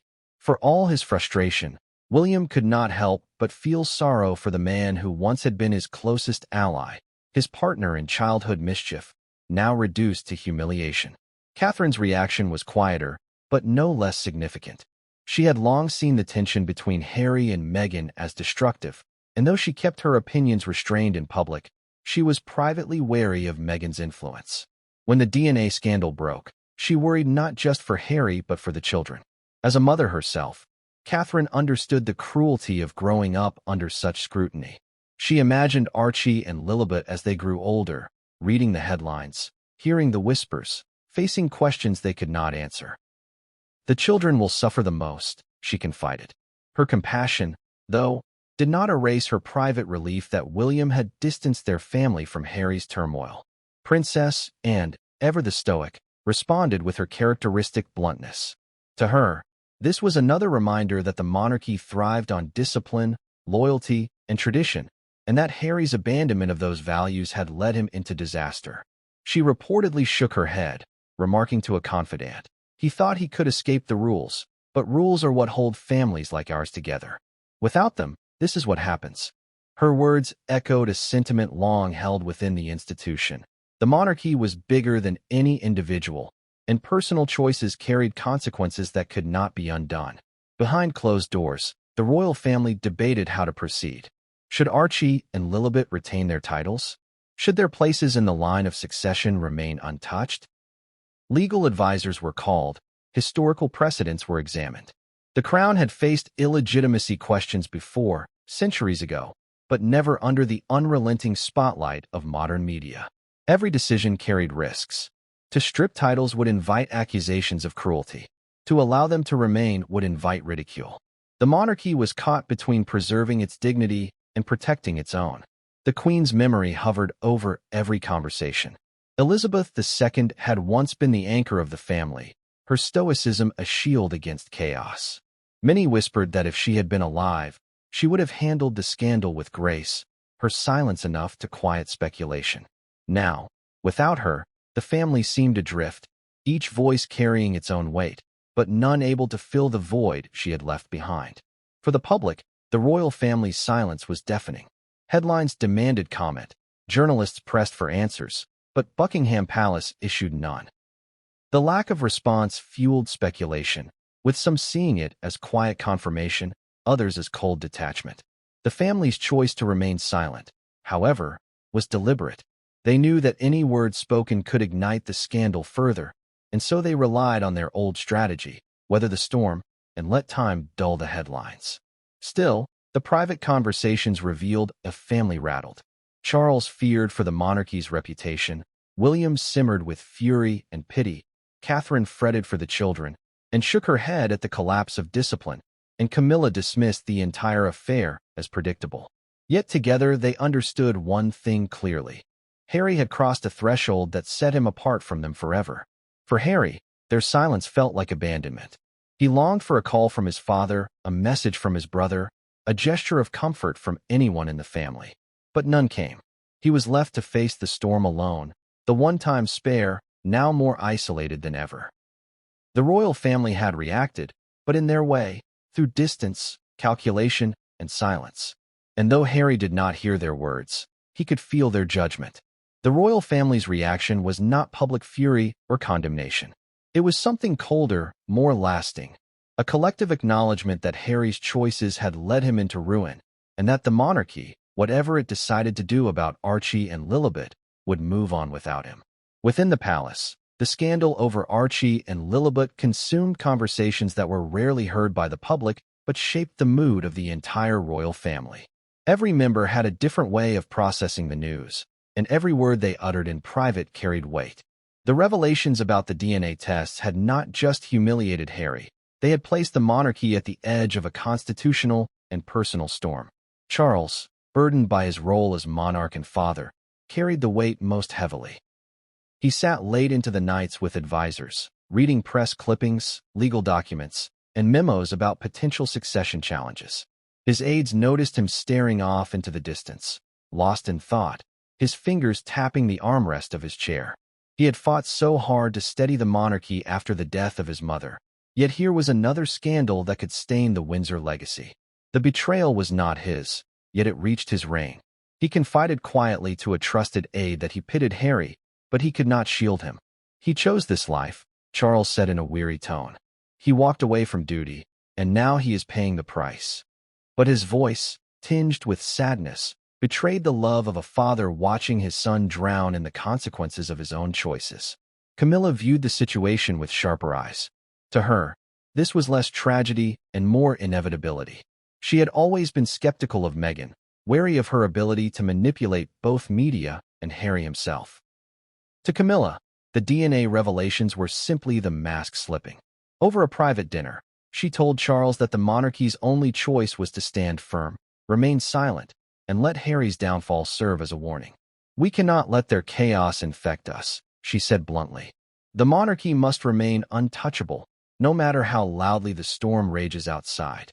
William, however, was torn between rage and grief. To the public, he presented calm dignity, carrying out his duties with Catherine at his side, smiling for cameras, shaking hands with the public. But behind closed doors, his frustration boiled over. He slammed his fists on tables during private discussions, pacing the room as he spoke. "I warned him," he said more than once. "I begged him to think of the consequences. But he shut me out. He chose her over us, and now look where he is." His anger at Harry's stubbornness was fierce, but it was laced with sorrow. William missed his brother, the companion of his childhood, the ally who once stood shoulder to shoulder with him against the world. Now Harry was a stranger, consumed by scandal, and William felt the loss keenly even as he hardened himself against it. Catherine, ever the calm counterbalance, spoke little but thought deeply. She worried not about headlines, but about the human cost. She imagined Archie and Lilibet as they grew older, reading articles about their father's rage and their mother's expulsion. She thought of her own children, George, Charlotte, and Louis, and the protection she fought to maintain around them. No child should grow up under that kind of cloud, she confided to a close friend. Her compassion was genuine, but it was tempered with resolve. She understood, perhaps better than anyone, that the monarchy could not bend itself around Harry's troubles. Her first duty was to protect her own family, and that meant keeping William focused, steady, and unshaken by his brother's fall. And the Princess Royal was blunt as always. In her eyes, Harry had brought dishonor not only to himself, but to the institution. She was known within the family for her no-nonsense approach, and this scandal only hardened her views. "We have rules for a reason," she said firmly during one private discussion. "Bloodlines, duty, discipline. Strip them away, and this is what you get. Chaos, betrayal, humiliation." Her words carried the sting of truth, reminding those around her that the monarchy had survived centuries by clinging to tradition, not by bending to personal desires. To her, Harry's choices had been reckless, and now the consequences were on full display. Even extended members of the family felt the ripple. Eugenie and Beatrice, who had maintained a warm relationship with Harry, found themselves caught in silence. Their loyalty to him clashed with their loyalty to the crown. They exchanged quiet messages of support, but they did not dare speak publicly. The scandal was too volatile, too dangerous to touch. The York sisters, who had lived their own share of tabloid humiliation, recognized the trap Harry now found himself in. Once the press turned on you, it rarely stopped. Behind the gates of Windsor and Buckingham Palace, the family's discussions all circled back to one pressing issue: the titles. Should Archie and Lilibet retain their recognition as prince and princess? The crown's lawyers presented arguments on both sides. Removing the titles would be seen as cruel, punishing children for the sins of their parents. Allowing them to remain would open the monarchy to ridicule, a contradiction to its centuries-old obsession with bloodlines. Charles hesitated. He knew whichever path he chose would shape not only his reign, but history's judgment of him. For now, he decided to wait. "We cannot act in haste," he told his council. "Silence, for now, is our shield." For Harry, the silence from his family was deafening. He had once been able to call his brother, to hear his grandmother's steady voice, to lean on his father for guidance. Now, there was nothing. No calls, no messages, no comfort. He was left alone, spiraling in Montecito, feeling the weight of not only betrayal at home, but abandonment abroad. The very family he had accused of coldness now seemed to prove him right, and yet their silence cut deeper than any words could have. The royal family's reaction was not one of open warfare. It was colder, more calculated, and ultimately more devastating. They did not scream, they did not weep in public, they did not issue statements. They simply withdrew, wrapping themselves in silence and tradition, leaving Harry to face his storm alone. And in that silence was their verdict. He had chosen his path, and he would walk it without them. The public backlash was immediate and unforgiving, roaring louder than even Harry had anticipated. Once whispers of the DNA scandal reached tabloids and talk shows, it spread like wildfire across television screens, social media feeds, and dinner table conversations around the world. What had begun as quiet speculation inside Montecito and hushed discussions within palace walls now erupted into a global debate that consumed every corner of public life. In Britain, tabloids splashed explosive headlines across their front pages. "Betrayed Prince, Harry's heartbreak, and royal lineage in question," screamed from newspaper stands. Morning talk shows invited royal commentators, psychologists, and self-styled body language experts to dissect every detail of Harry and Meghan's crumbling marriage. Images of Meghan leaving Montecito without her wedding ring were replayed endlessly on television, each photograph analyzed as proof of her guilt. For a public that had long been divided over Meghan, the DNA scandal was gasoline poured onto an already raging fire. Her critics seized the opportunity to label her manipulative, deceitful, and calculating. Supporters, though fewer in number, argued that Meghan was being scapegoated, a convenient villain in a story that was far more complex. In America, the backlash carried a different tone but was no less ferocious. Talk show hosts speculated about the future of Harry and Meghan's brand, questioning whether the couple could survive such humiliation in the court of public opinion. Netflix executives reportedly held crisis meetings, unsure how to proceed with upcoming projects tied to the Sussex name. Meghan had built her narrative around empowerment, resilience, and truth-telling. Now critics accused her of hypocrisy, arguing that her carefully crafted image had been shattered beyond repair. On social media, the reaction was explosive. Hashtags like #HarryBetrayed, #MeghanLies, and #DNAStorm trended within hours. Twitter and Instagram became battlegrounds, with users dissecting the scandal in real time. Memes spread ruthlessly, mocking Meghan's past interviews, splicing her words about honesty and love against the backdrop of the DNA revelations. Others turned their attention to Harry, portraying him as naive, a man who had given up his kingdom for a woman who had deceived him. Some voices, however, rallied to his side, praising him for his courage to confront the truth and cut ties despite the personal cost. The digital world mirrored the chaos of Harry's private life, divided, heated, relentless.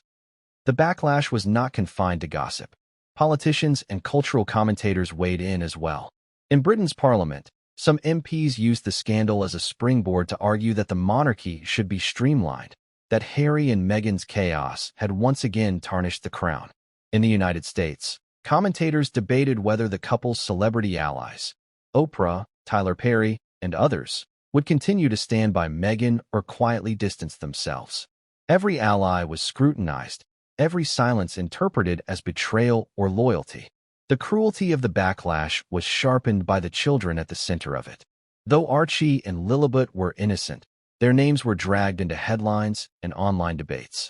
Articles speculated on their futures, their legitimacy, their place in the line of succession.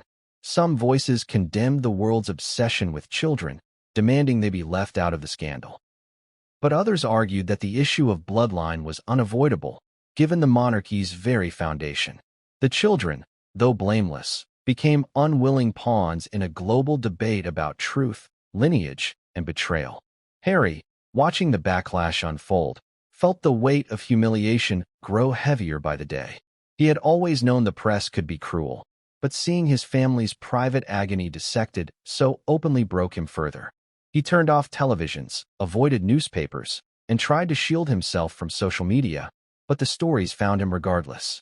Friends sent messages of support, but even their words carried reminders of the scandal. "We're with you."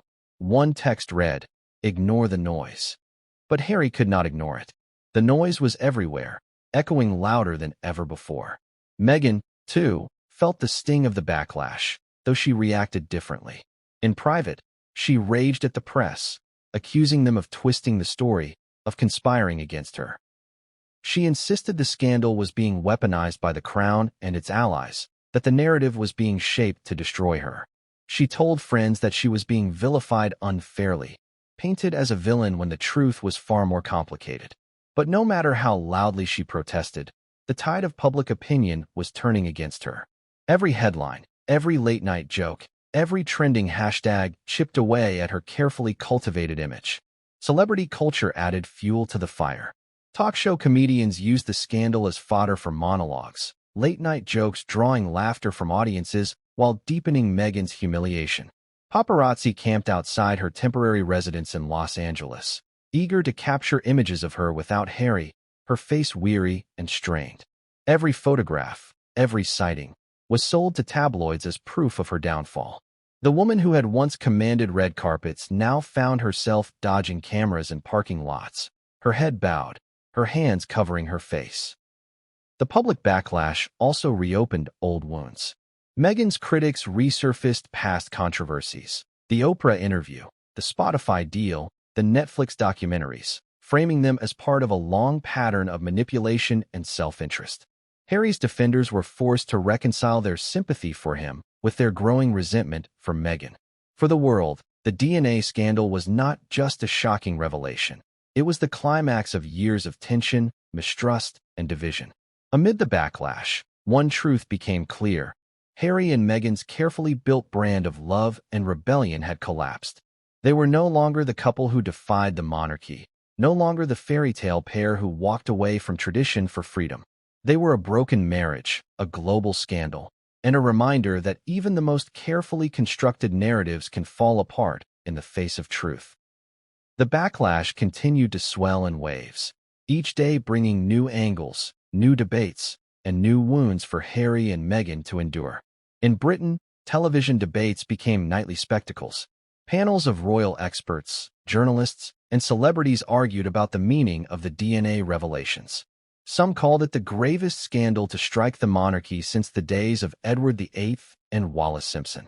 Others dismissed it as a personal tragedy blown out of proportion by a hungry press. But regardless of interpretation, one fact remained: people could not look away. Every newspaper sold more copies when Harry and Meghan were on the front page.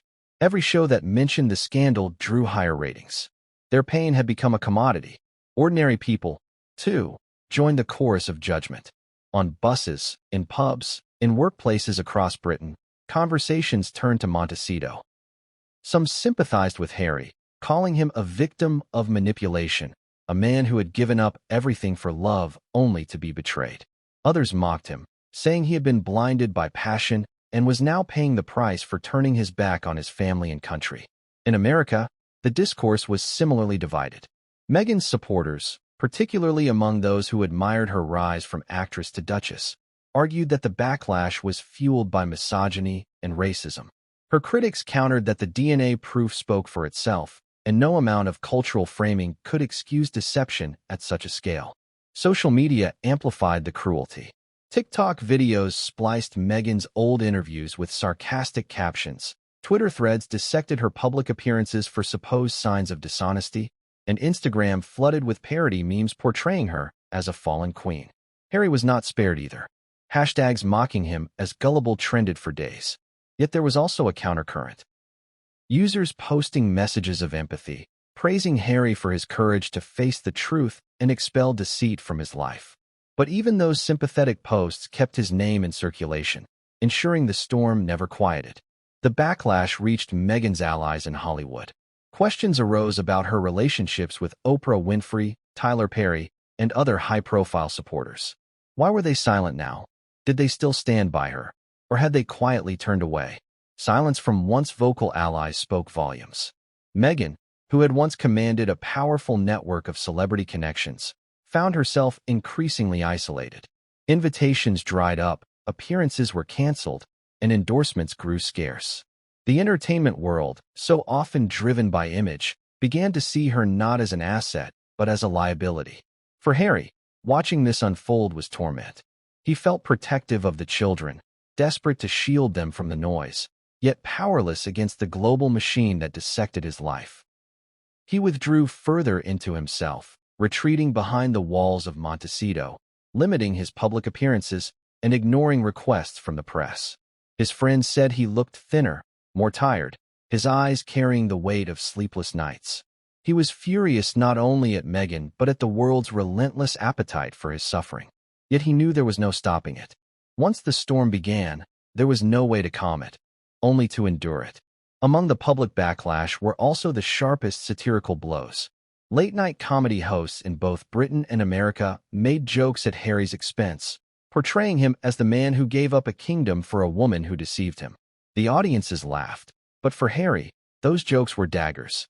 He had spent years fighting to be taken seriously, to be seen as more than the spare, to stand for something larger than himself. Now he was reduced to a punchline. Meghan's attempts to control the narrative failed.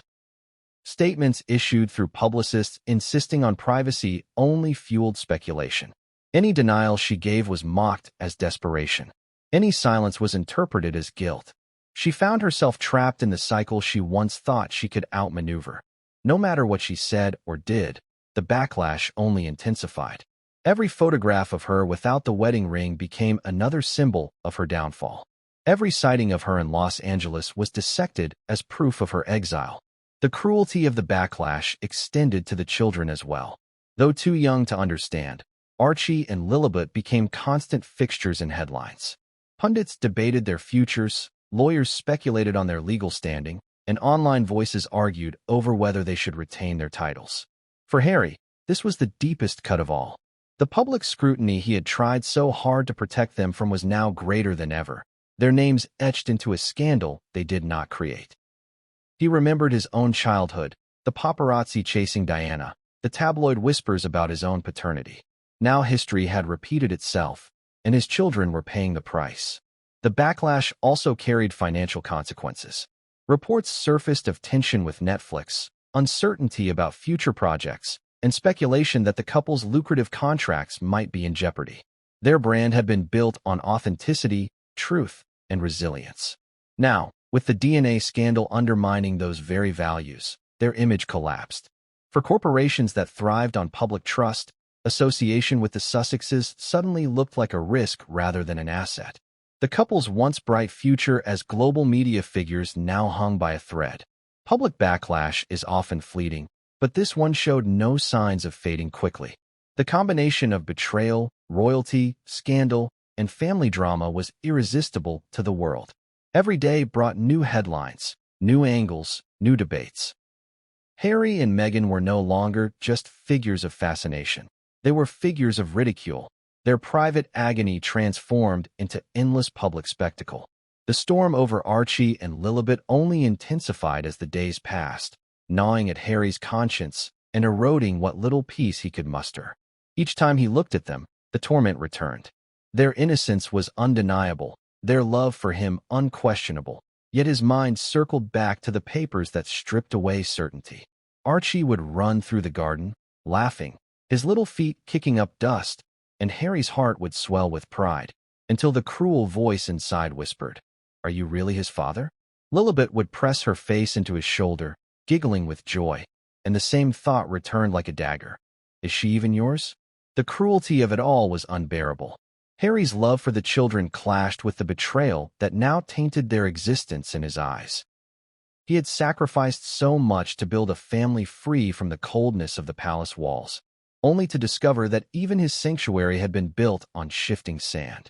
He could not stop himself from staring at them for traces of himself. Archie's smile, his hair, the way he held a spoon, Harry dissected it all. Lilibet's eyes, her laugh, her tiny hands. He searched desperately for Diana's features, for hints that perhaps the tests were wrong. But no amount of searching could erase the print of betrayal left by those clinical results. The questions soon grew louder beyond the walls of Montecito. The tabloids latched onto the whispers, printing speculative articles with headlines like, "Are Archie and Lilibet truly Harry's?" and "Royal lineage under question." Some columnists recalled the age-old rumors about Harry's own paternity, drawing cruel parallels that cut him deeper than any blade could. The irony was not lost on him. As a boy, he had endured the world's doubt about whether he was Charles's son. Now, as a man, he was forced to face the world doubting whether he was truly a father at all. The monarchy, though silent publicly, was alive with whispers. Courtiers speculated in hushed tones, and relatives held quiet conversations behind closed doors.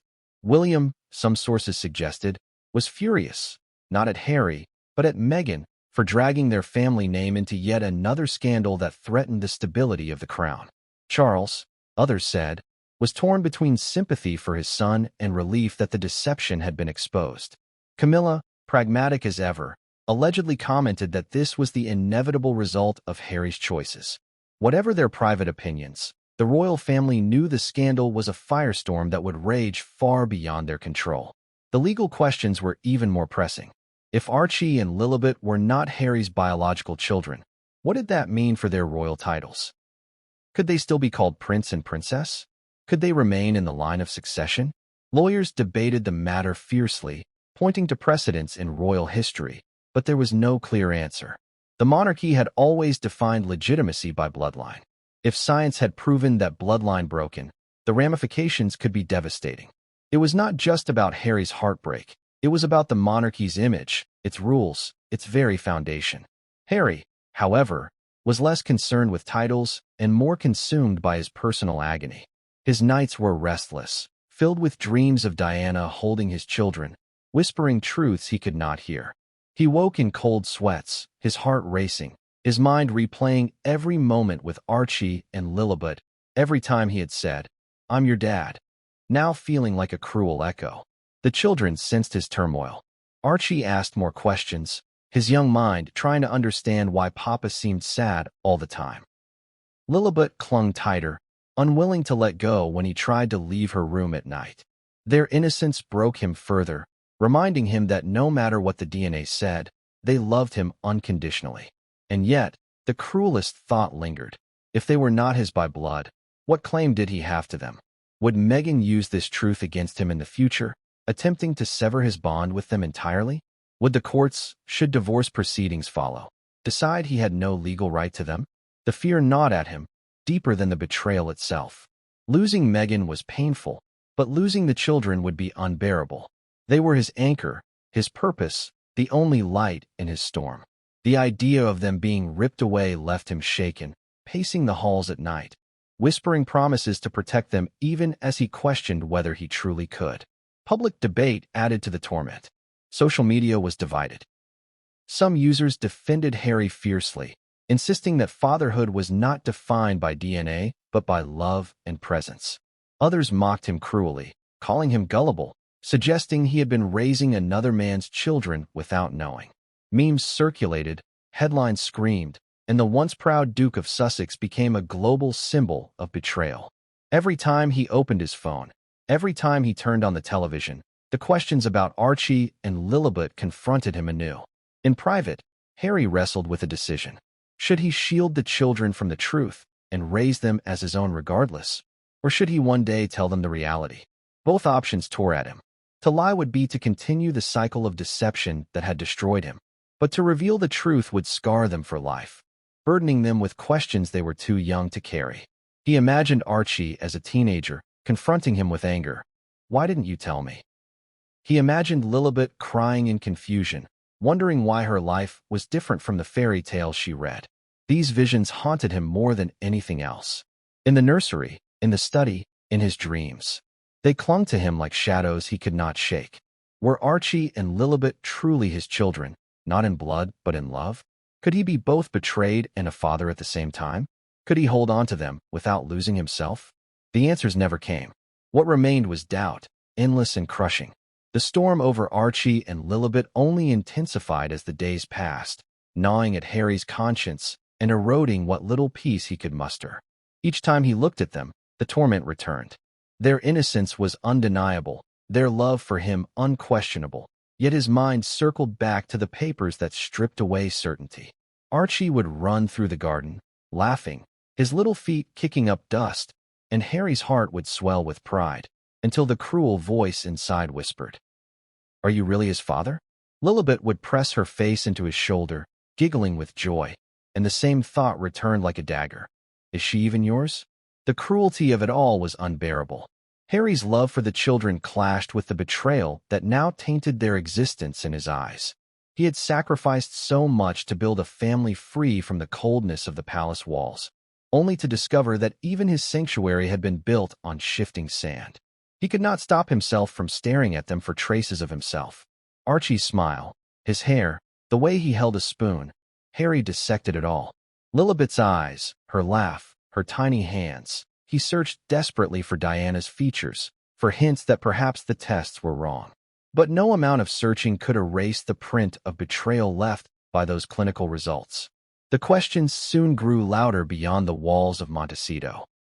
The tabloids latched onto the whispers, printing speculative articles with headlines like, "Are Archie and Lilibet truly Harry's?" and "Royal lineage under question."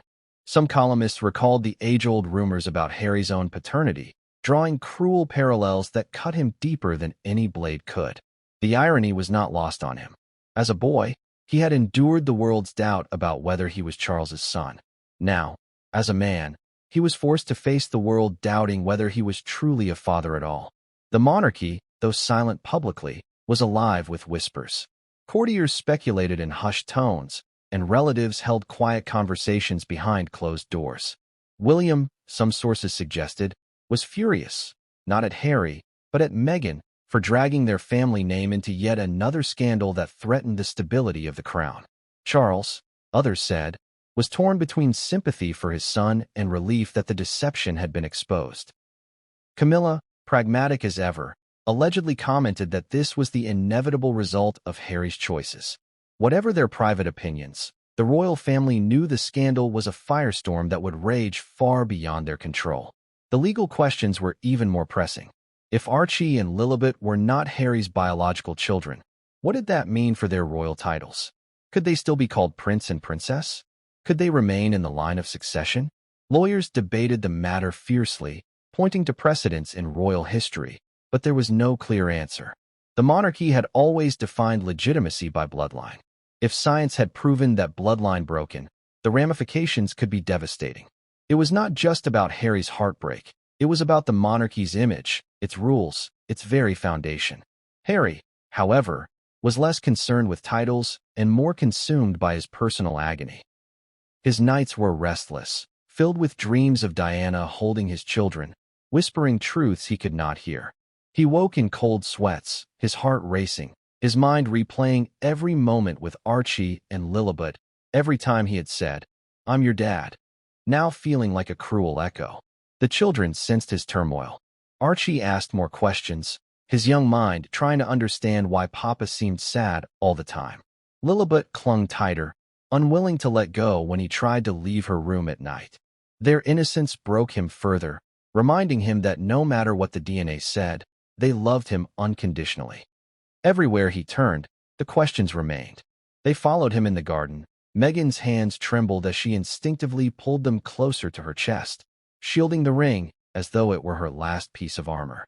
Her eyes widened, tears returning as she whispered, "Harry, please, it doesn't have to come to this. It's just a ring. It doesn't mean what you think it does." But to Harry, it meant everything. That ring had been his promise, his leap of faith, his ultimate sacrifice. To let her keep it would be to admit defeat, to allow the lie to continue. His voice rose, filled with anger that rattled the walls. "That ring was built on trust, and you destroyed it. Give it back to me." The standoff between them stretched into unbearable silence. Meghan tried again, her tone soft, her words dripping with desperation.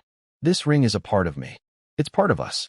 If you take it away, you're saying everything was a lie. Are you really ready to do that?" Harry stepped forward, his eyes blazing. "It already was a lie. You made it one the day you betrayed me. That ring does not belong to you anymore." Slowly, with trembling fingers, Meghan began to twist the ring. Her movements were hesitant, her face contorted with resistance, as though by removing the band, she was peeling away the last thread holding her life together. Harry's gaze never left her hand, watching, waiting. Finally, the ring slid free. For a moment she held it in her palm, staring at it, her tears falling onto the golden band. Then, reluctantly, she extended her hand. Harry snatched it away, gripping it tightly, his jaw set in grim finality. In that moment, the power shifted entirely.